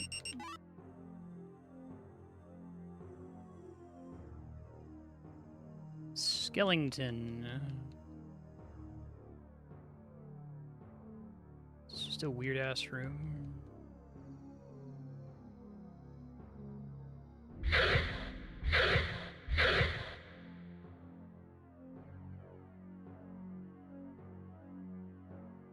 Okay, I get the sense that a lot of rooms change based on doing stuff elsewhere. So, like, what's nice about it is that I've played a lot of games where you'll, like, pull a switch and it'll do something somewhere random and you have no idea what it affected.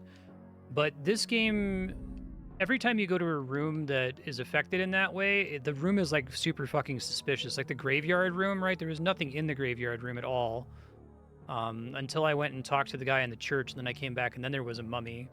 So it's like you're kind of cataloging, here are important rooms that I probably should come back to and investigate later. Hey, I got a one-hit kill on something. That's exciting.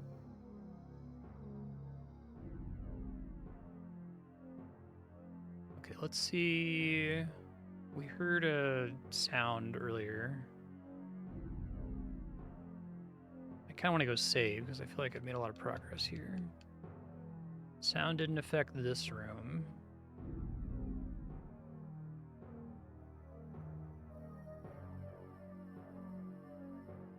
Level 6, I got a breastplate, which is awesome.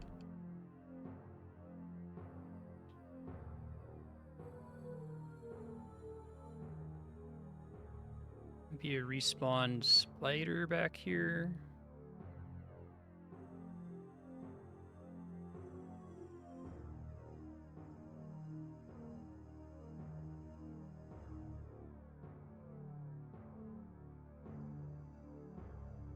Okay.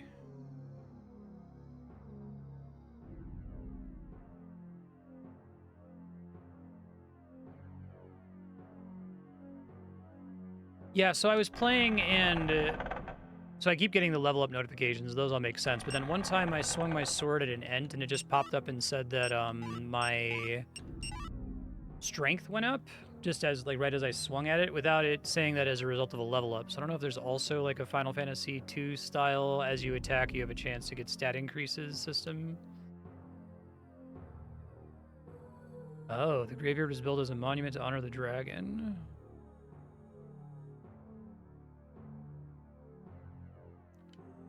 Okay, I can try going back there then.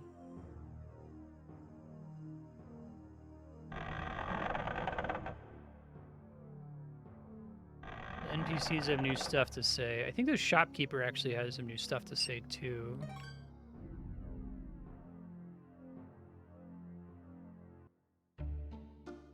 Dragon King trees. Most effective medicine there is if you're dealing with magic. You should really buy some. so expensive, though. Save up for the Knight Shield is 680. I probably want to get the helmet versus 880.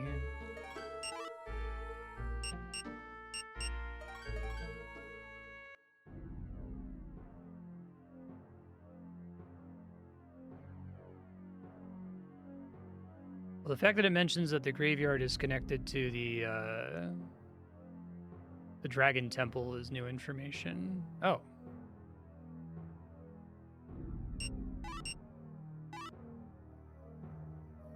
This is a recovery fountain. Oh, fucking hell yes. Can I put the fucking cup here?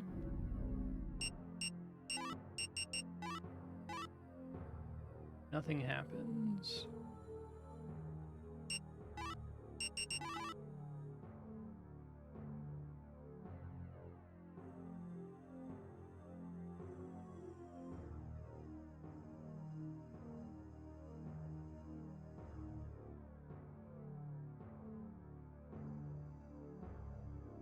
That looks like a dragon.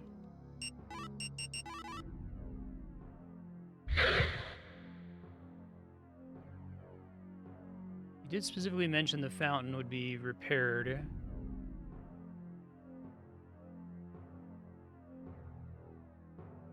Don't think this was open before.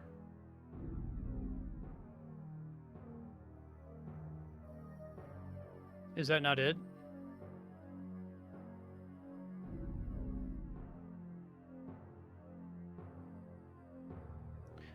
I don't know if it's like I have to go restore the cup to the graveyard.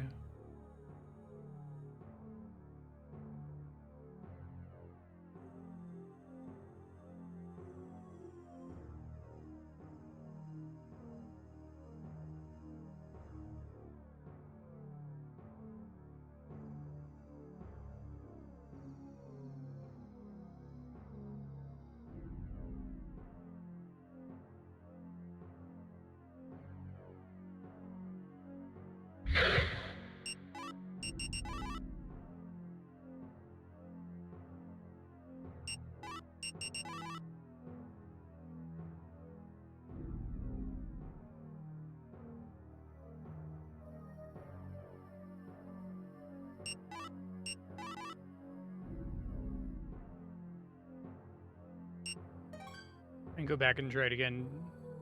Do you know for sure that it's it?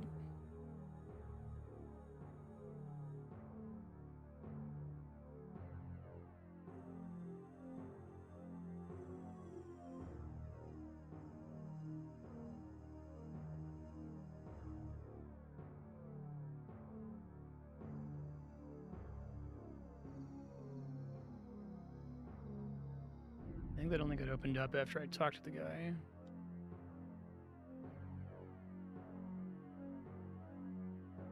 Yeah, it looks like the Dragon Temple.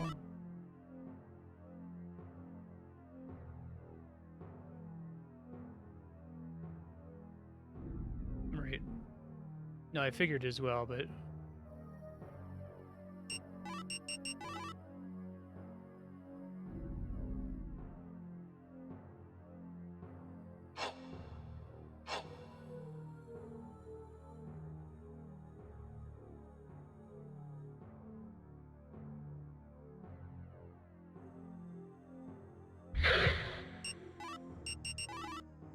That's where I would think to put it, is right there.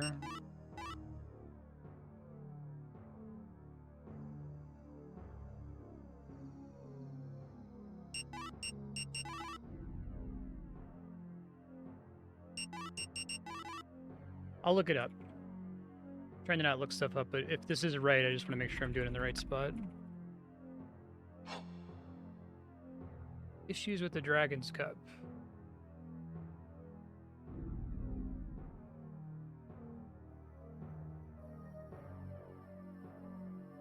Different area of the map you're on, so it's not this room. I was right. Yeah, because the guy said that because like the scholar note said something like, you know, I took the dragon cup from the temple, and then the water went dry of the fountain, and then the dude in the inn said that the graveyard used to be a place for the dragon, which is why I was trying to go back to the grave. There's also a commoner's graveyard that I haven't revisited. I'm gonna go try to look for that too.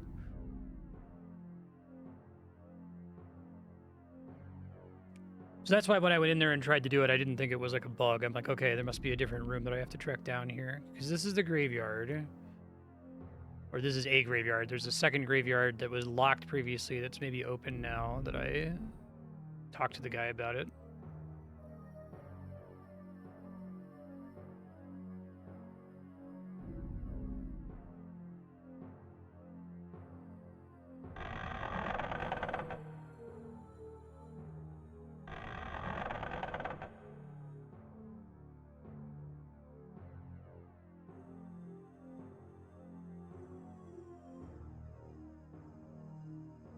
It unlocks various places. Okay, so if I can find the guy's cross.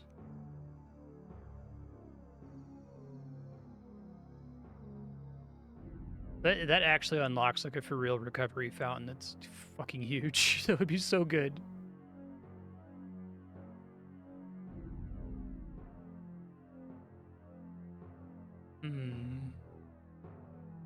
Dark magical forces are growing stronger. I wonder if that causes like the zombie to respawn or something.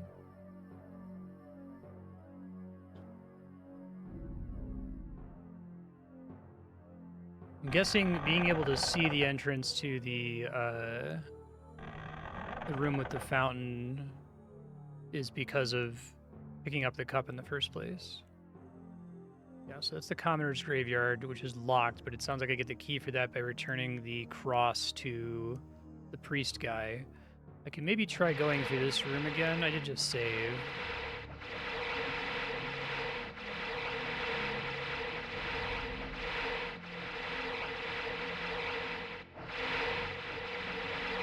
Not really a way to do it without getting poisoned, I don't think. Yeah.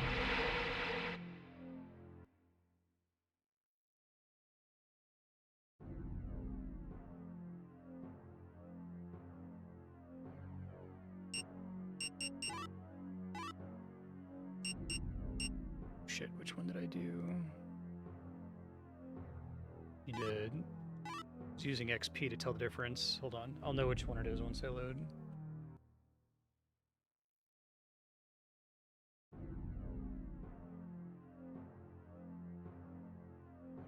That's right. Okay.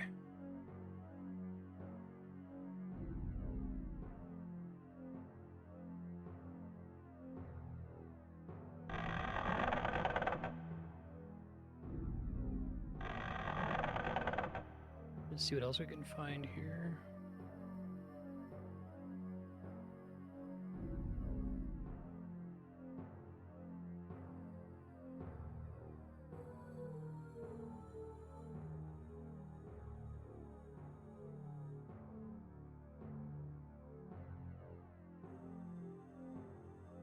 And the main purpose of this room, I think, was for the mummy fight earlier.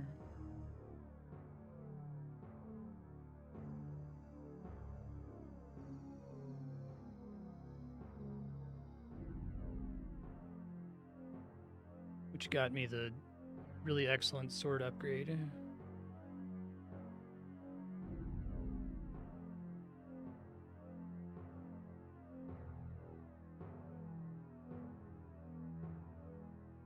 haven't really gone up here. This counts as a totally different area.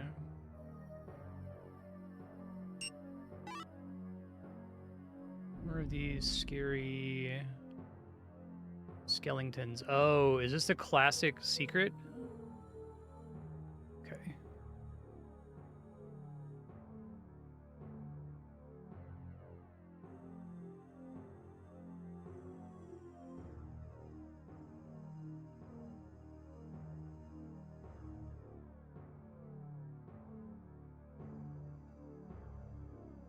I think it is, but I think it involves hitting it from much further around here.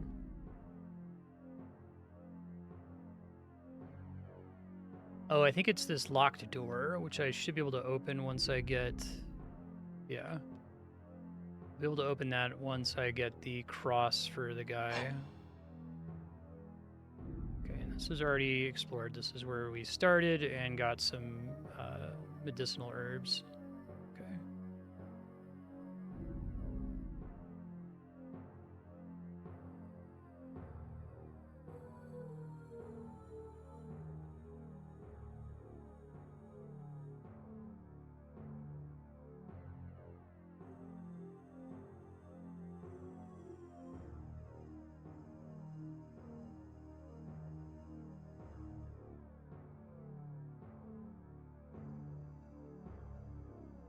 Checking every path here.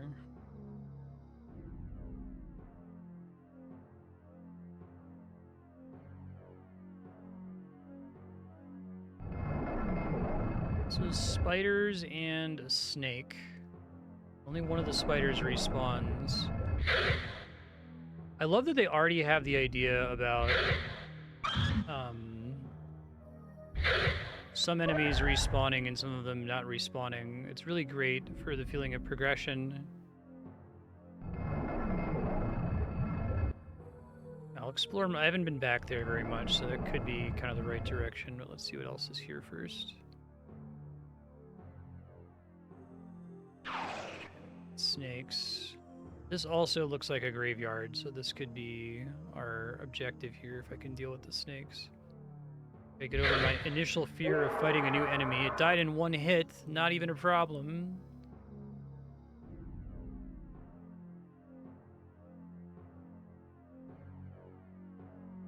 Want to turn around, Mr. Snake? Fuck yes. The game is not happy with there being like 4 enemies in this room. I'm so much stronger now. Like, it's great. It's like Souls where each individual level like was barely perceptible. It wasn't like going from doing 1 damage to doing 2 damage in East.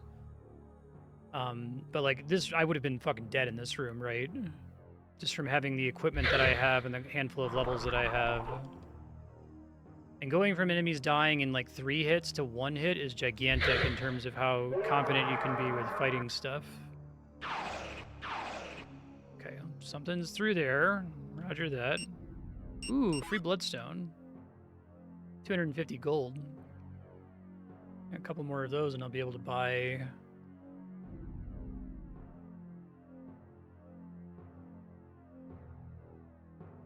Light family grave. Okay, so that's the grave of the shopkeeper. So maybe he'll tell me something about it now that I found it.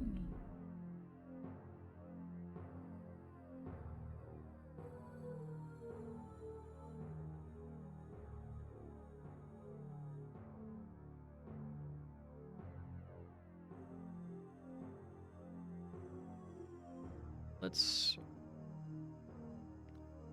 check the far wall. Okay, these snakes respawn, but they're easy. Might be a good room to farm, honestly. Probably could have come here super early. Although if I came here super early, they wouldn't all die in 1 hit. It's because I have the Knight's Sword and several level ups.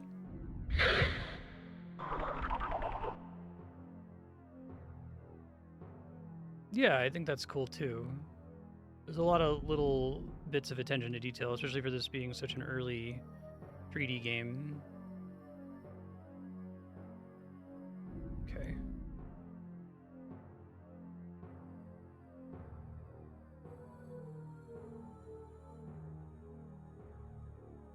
Yeah, early on, I was like, I struggled trying to kill that first skeleton for like 15 minutes. And I was like, oh no, is the whole game going to be like this? Am I never going to be able to like play it? But it's structured really well to teach it to you. You just have to be patient with it, right? If you assume the game is bad instead of assuming the game is awesome, trust can get you so far in almost any kind of game like this. It's not perfect, obviously. Like, it shows its age pretty heavily, but... And I feel like I said, if you were to make an indie version of this today, there's a lot you would do differently to make it a little bit more friendly while still kind of maintaining the difficulty.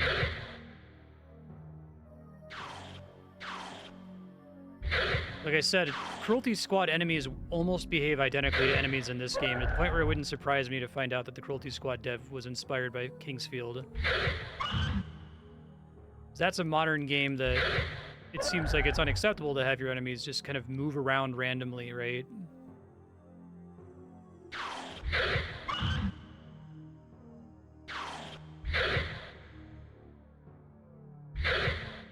Dude, it feels so good to... Like, the difference between 2 hours ago and now is enormous, and a lot of it is that I'm mathematically more capable of fighting now, but also feeling more mathematically capable of fighting is making me more confident with just going for it instead of, like, fearfully running away and hiding around the corner until they drop aggro. But, like, having to transition from doing that to then just running in and annihilating all of the scorpions, it's fucking awesome. It's so good. I need more of this kind of game, not specifically like a 3D first-person dungeon crawler, but this sort of feeling of you have no idea what's going on. The first question the game is asking you is to figure out what the fuck is this, right? What am I being asked to do? Like, the game isn't even clear about how you're supposed to save it, and maybe you're supposed to read the manual to figure that out, but you can also just find it through exploration, right? Level 7. If Wizardry is anything like this, it makes me really want to play Wizardry. I know there's like a million Wizardry games, and they're super old and probably have aged even more poorly, but it's inspired so many great games that I like. Young person looks just like me. He's my son. We had an argument and he ran off.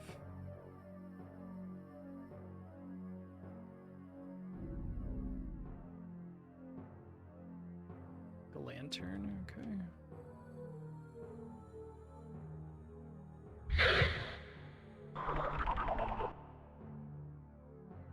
It's not like 3D first person, is it?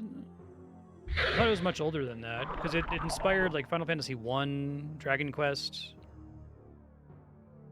Nicholas Orman, Hans Orman, that must be his son.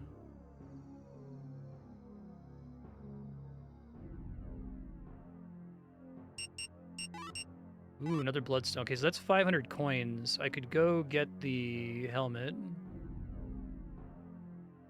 Oh, even the first wizardry is? Interesting. 3 medicinal herbs, goddamn.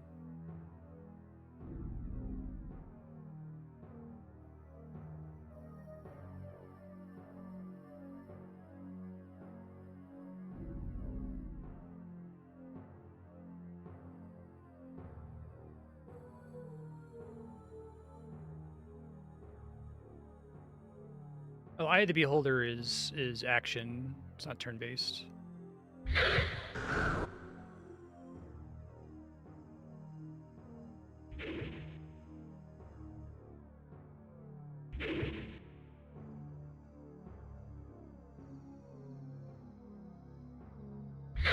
don't need to be afraid of this guy anymore. I can deal with him. I just defaulted to my old behaviors for a moment. He's no problem.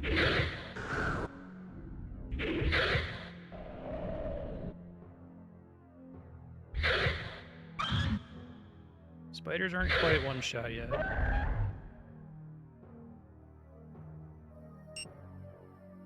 Late family key.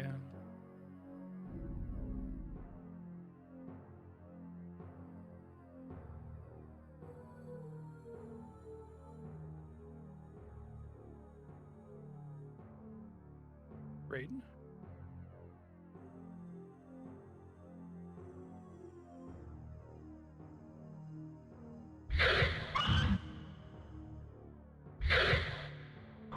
There are a ton of little landmarks everywhere that make navigating easy. It's actually wild that, like, I've been talking about how Expedition 33's map design is awful and I can't tell what the fuck I'm doing in this, like, gorgeously crafted game from 2025. Dragon Temple? That's what I've been looking for! Let's fucking go! But, like, these little divots in the ground do a really great job of, marking points of interest or helping me to orient myself compared to hallways that I've seen before.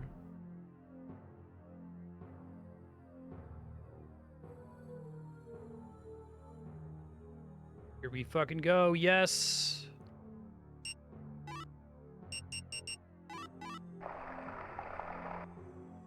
That feels so good. Okay, I gotta go save now.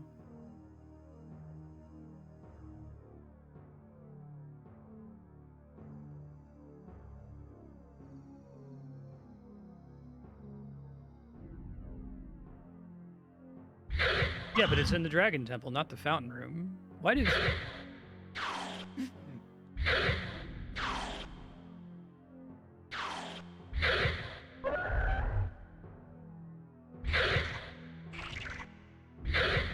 The Fountain Room is clearly too small to be the Dragon Temple. I'm mostly kidding, though. I did not go in that room. See, I got the strength increase there again. It's weird. I don't know if it's just like a chance whenever you attack enemies or something.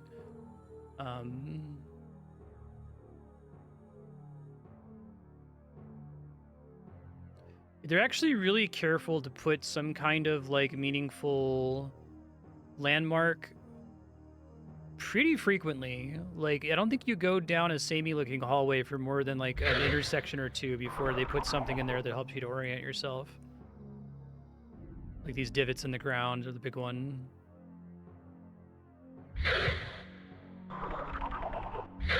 What did this thing drop? Oh, soul herb. Yeah, exactly. 1994 is fucking wild for this game. Blown away by it. Right, I think this is somewhere new, so I don't... Well, no, I do recognize this. This is the spider graveyard room.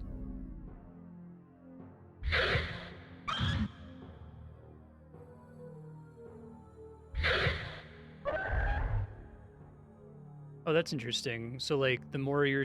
I'm, like, leveling up my sword, essentially.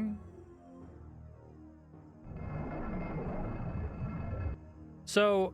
I don't know what's about to happen. It's possible that the healing fountain is just a one-time use, so I'm going to save before I interact with it. But the sickest fucking thing would be if doing that now gives me an eternal source of healing. That would be so cool if that's what it's doing, if that's what's happening here. That I still have to, like, you know, backtrack to, that it's not completely free and that it's annoying to get to, but...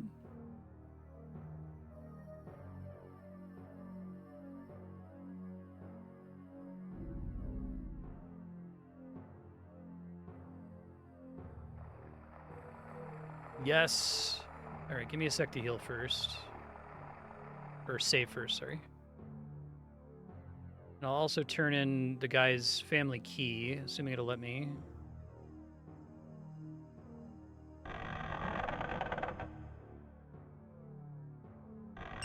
I like that they made that, like, a fucking journey, if it is in fact a permanent source of healing.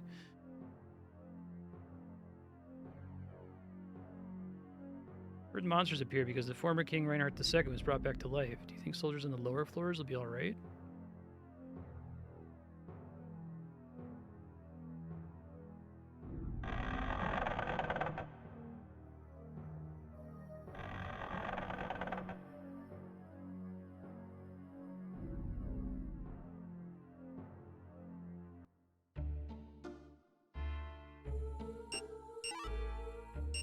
Sell my bloodstones. Reason not to. And then I have I'm a little bit short of getting the knight helmet. I'll wait. I mean, I could sell some stuff, but this seems a little bit more annoying to come by. I guess technically there are respawning enemies, so I don't have to worry about there being like a finite amount of gold in the game. I was originally worried that that might be the case. The dragon tree fruit being so expensive and him mentioning it in dialogue makes me think it's going to come up in the story in some way. But it's insanely expensive, so... Wilfred Light. I guess what it means is I can use the key to open his chest, right?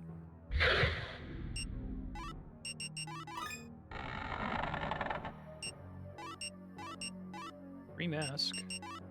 Not the one I was going to buy, but...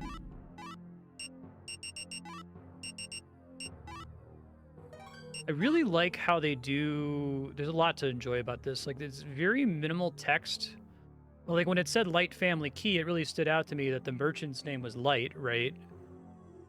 A weird thing to name a merchant.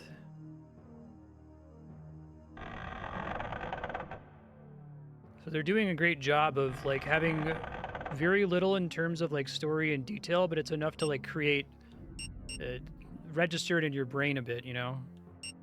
All right, save here again, and then I'll go check and see if the fountain gets used up.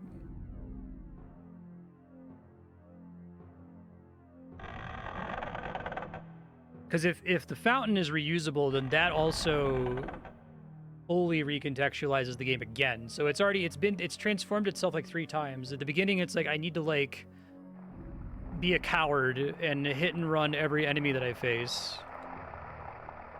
Oh, and it gives me MP too. I'm just gonna do it like 5 times and make sure it doesn't like go away. Oh, that's so good. That's so fucking good. This is a different game now. Now it's like you know, sword and sorcery fantasy. It's gone from being like a horror game. Like it's still kind of horror adjacent, but at the beginning it's like I need to like not get hit ever because I cannot heal.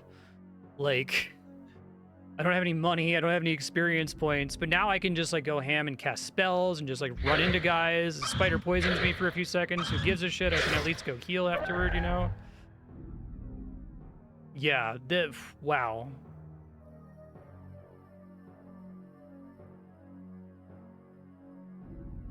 Okay, so there's a whole bunch of places we can check out, I think. I think this labyrinth is pretty thoroughly explored. I don't think there's too much that I need to care about finding here. Shit. Forgot I still have to worry about attacking when the power meter is empty. That's a bad idea. I think it literally does nothing. It does like 0 damage. But if that exists to discourage me from or to encourage doing the hit and run style early on, it's very good at doing that.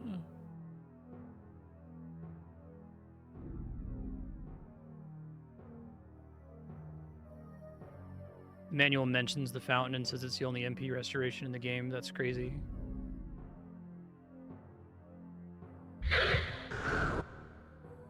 It's probably a good room to farm for money and XP.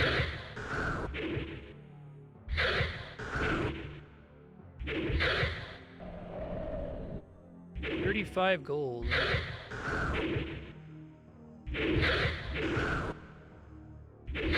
Yeah, you should like watch the beginning of the VOD where I fight one of these Ents. It takes me like 3 minutes to kill because I like run back and de-aggro it to get it to face away from me and then hit it once and then go and hide around the corner and then hit it once and then it's fucking good.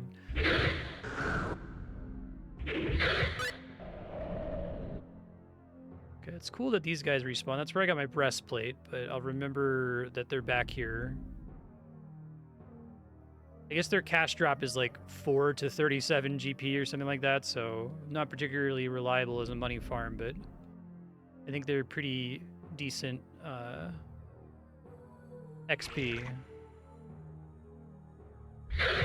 It is extremely funny to me that when you level up, your max HP goes up, but you don't actually gain any hit points.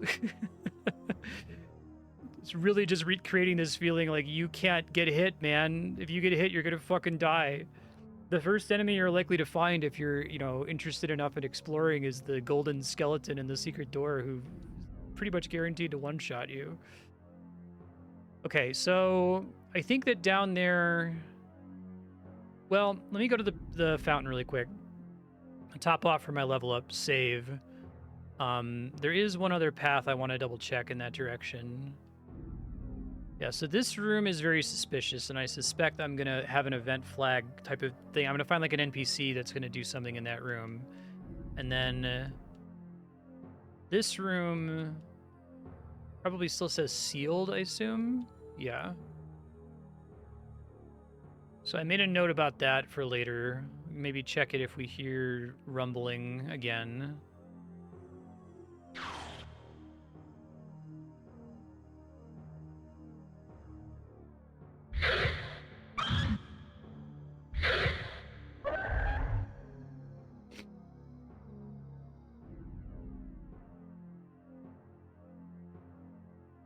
East 1 kind of did this too. Like, I think this is doing a much better job than East 1, but East 1, like, what it felt like is it felt like you were actually starting as a nobody, right, and then becoming a hero. Because one of the interesting things that East 1 does is you hit the level cap, like, halfway through the game, and then the rest of the game you just don't level up anymore. It's just like, that's the difficulty that all of the remaining bosses are calibrated for, and, like, I've never played a game that's done that before. Where that's like intentional. Like, no, we balance all the endgame bosses for you to be at the cap. You have to be for any of it to make any mathematical sense.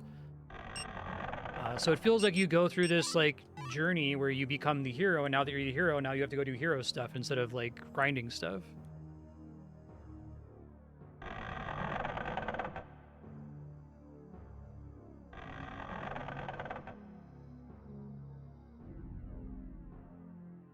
This is really the same thing I was just talking about with Super Adventure Island too, that there's so much stuff that's just entrenched in game design. There's so many like ways you're supposed to do things, right? That kind of restricts your ability to even imagine something different. I think I actually wanted to go left down that last corridor, but let me double check here if I'm actually somewhere. Only East 1 does it.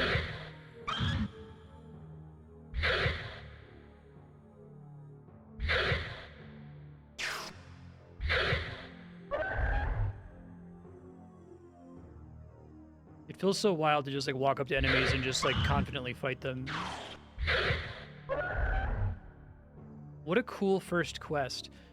And I love that the quest is like, I mean, I guess you probably wouldn't miss it. You'd probably find the Dragon Temple and find this weird, fucking fucked up dead end area that looks really important, but there's nothing to do there. And then you probably go back to the merchant. I guess I'm just hearing the fountain through the wall there. Okay.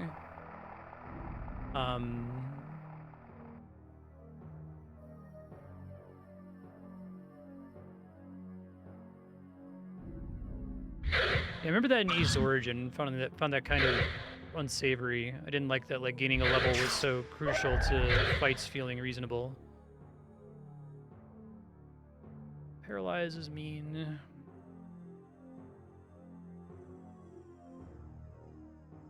Like, I would struggle with a boss in East Origin and then go gain one level and then go back and like stomp it because of the way the leveling math worked. Wasn't the biggest fan.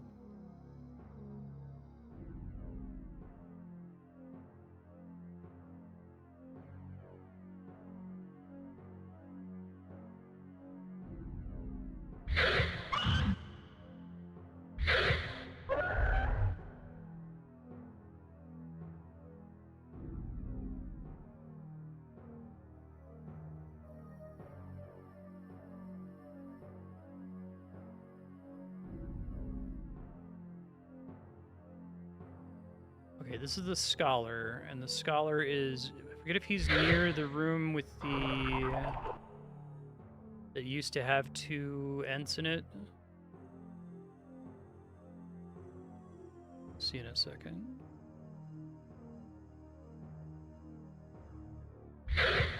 It's this very mysterious room.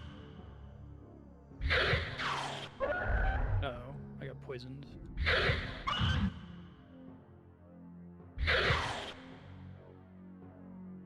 I'll use a thing if I have to. Let me try to go back and see if it gets cured by the fountain or if I have to use an antidote.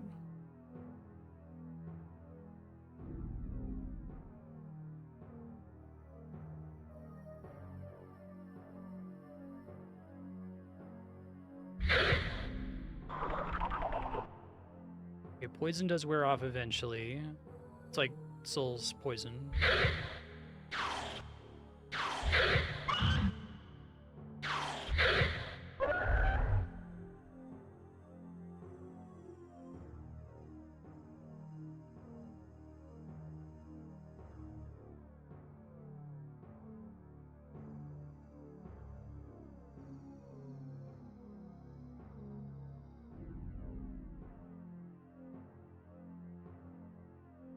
So I think, yep. That little divot it lifts such a heavy weight. Like,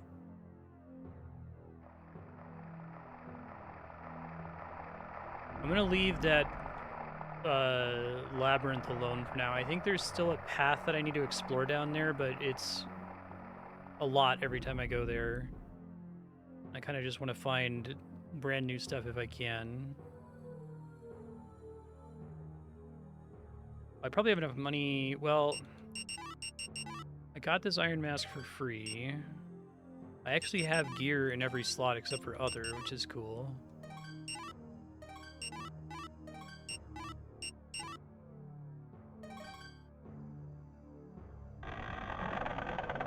Curious if the Light family key is used anywhere else.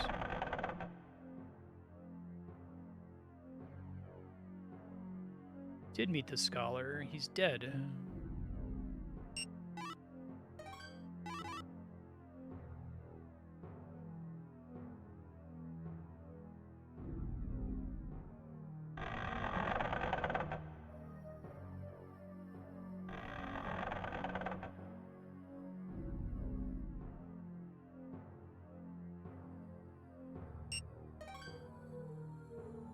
Okay, so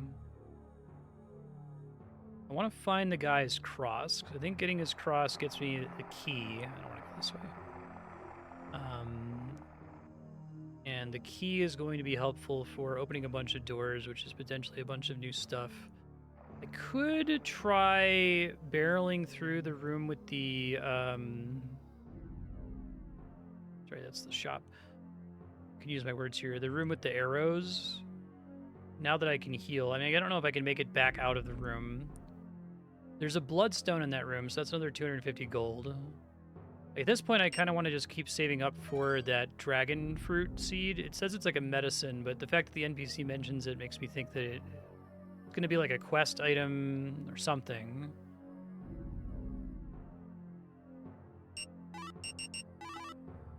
Key doesn't fit. Okay. I don't know where else it would work, to be honest.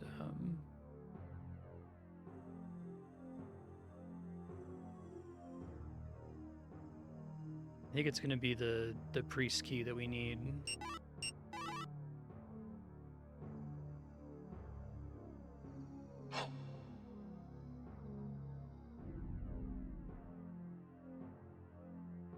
I think WoW keeps raising the level cap.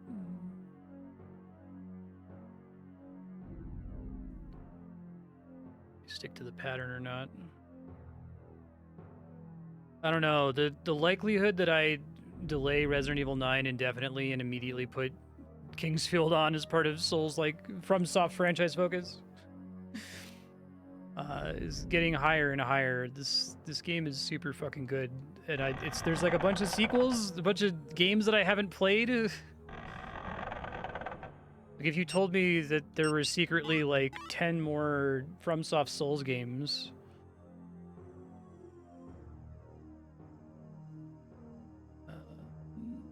Just confirm. I don't think anyone else has anything new to say since I unlocked the Dragon Temple, but I'll double check. Oop. Guy doing business in the depths who's a class as burglar. Seems to carry good items. You should be careful around him.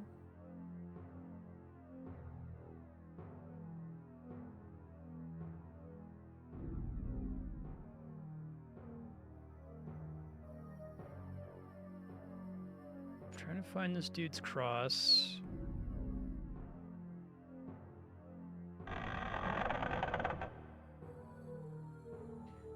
I just saved, so we can try this. It didn't work. Poison pit, no fucking kidding. I guess I saved, so I could load my save, so I could pop some healing things just to see what happens. If there's like a way to shut it off on the other side.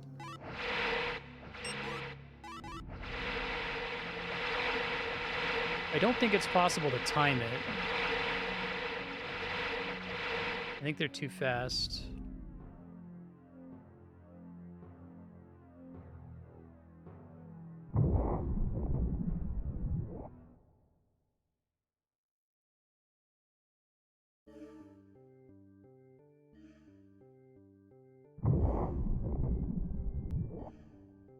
So like the second floor, essentially. Whoa. The music is crazy, too. Clearly a level 2 rogue.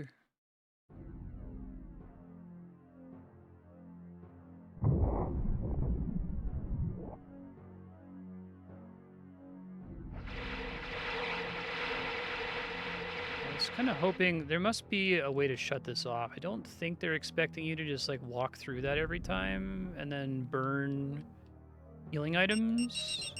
But now I know what's back there, so that's helpful. Shit, I gotta be careful making multiple saves if my experience points haven't changed. I think I was in the church.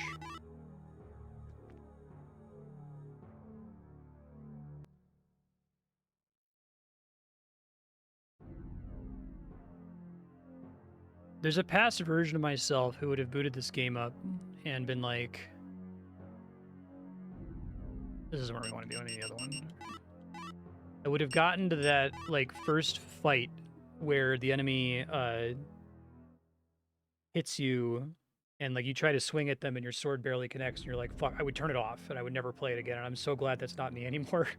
Because this game is gold. It is so good. If you can just trust that, no, they probably did something good with it. It's roll with it. It's weird, I know. It's okay. You'll be okay. I need to get the key from the other guy, not that. Spin-offs aren't viable. You mean like because they're lost media? Remember you said something about that.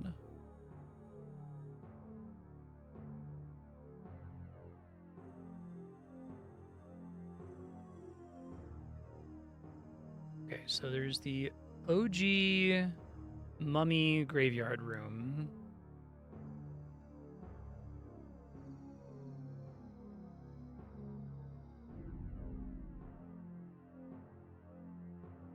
You don't have the patience for puzzle games because you don't have that trust, yeah. I don't know. I guess if I hadn't played Souls games, is there a version of myself that would have trusted this game enough? Like maybe like if a friend was like, you should really play this game. If I'm talking like in the 90s, right? Today, if like a bunch of people on stream were all really excited and added it, you know, that would obviously imbue that sense of trust in me. I have to learn how to navigate this big stone hallway. It is set up to be pretty asymmetrical. I think this is what we want, right? Double check. That's the graveyard, and then there's the arrow hallway there. And then the other graveyard is back that way. And then this is the one I'm remembering that goes to the spider graveyard. Yes, this is what I was looking for. So this is a locked door, I think. I probably need the key from finding the guy's cross. This is the snake graveyard, which loops around and connects to the spider graveyard. Most of the snakes are dead. I don't want to play any games that are bad.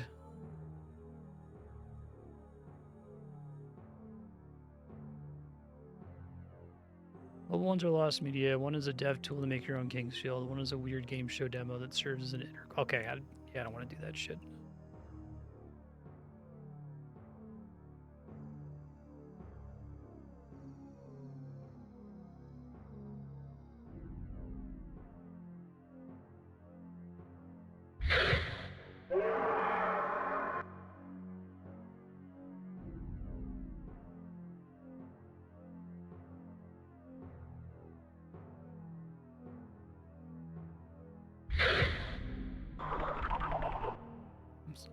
Wild, this one is a 10-hour how long to beat. I don't know if that's just because it favors people who have already played it, you know?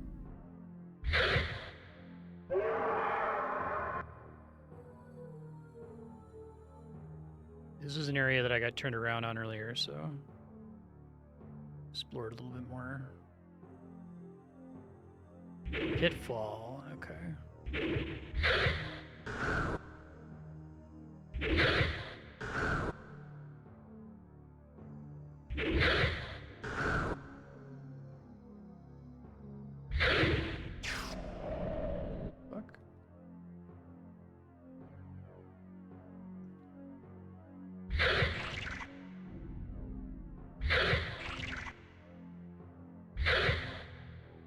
Might be like a higher level plant monster, because they usually die in one hit cleanly. Get indoor. Bloodstone. He is dead.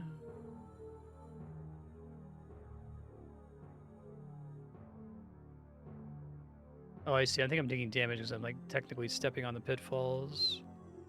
Made a trilogy. Series is doing well. They rebooted it with 4, which is pretty good, apparently. Created a bunch of quick spin-offs for mobile because why not, before moving on to other projects. I see. I might not want to play the mobile games anyway, but you're saying even if I could, that they're basically inaccessible now? I see. So the reason that window is there is to draw your attention so you can find the room.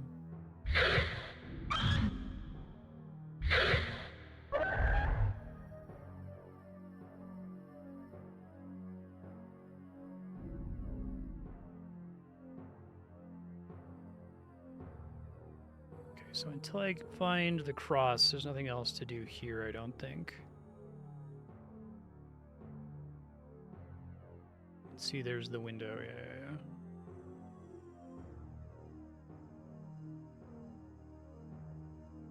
Okay.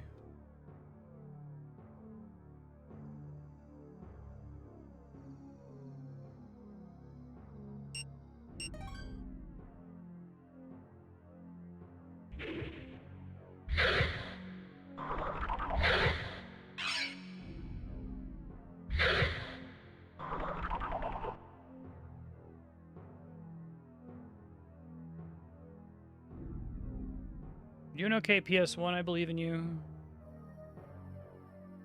Yeah, I know, right?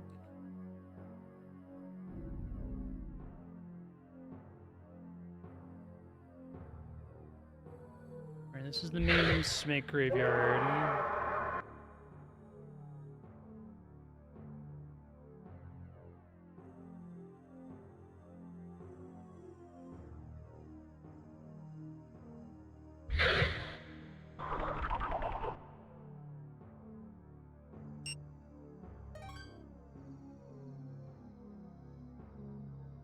Dragon Temple's down here too, but there might still be stuff down in the general area of the Dragon Temple that I missed, because I kind of got it and then immediately beelined back to turn on the fountain.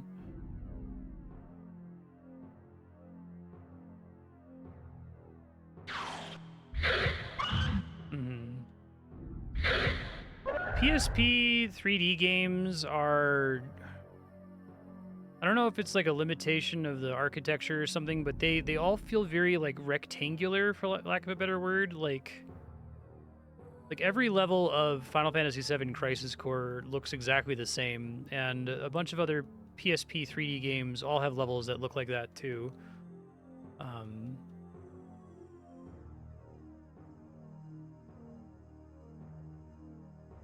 I can't really put my finger on it, but everything feels like super constrained and not in a good way.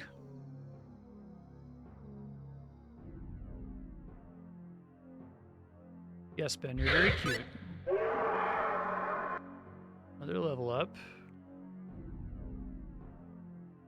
Okay, this is the guy whose son ran off. This map of this graveyard, I need to find graves to loot. Where I should dig new graves. I think my son must have taken it. Is this Patches? Is this like a proto Patches? Okay, I'm gonna have to go over a little bit on time because I'm not at a save point and I've just found the area I was going to shoot. Once I get to a save point, I'll wrap the day. Oh no.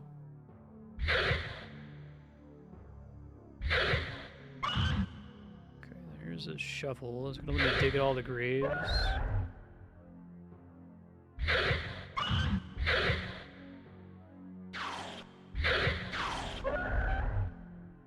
Broken shovel, okay.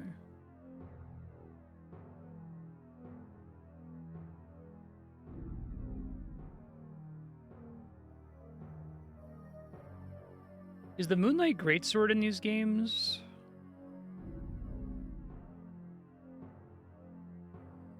Commoner's Grave. This would be like from the other side.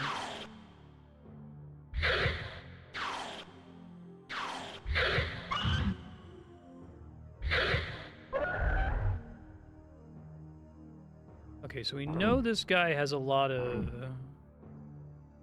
health.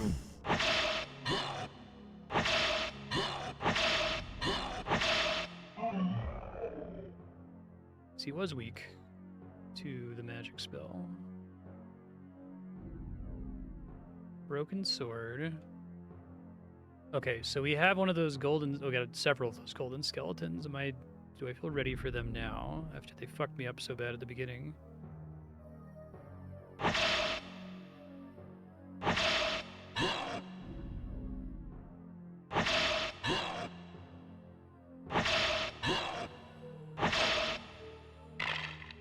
Nice. Clearly my stats are better, right? I fired way fewer shots than I did with the first skeleton. Here's a cross.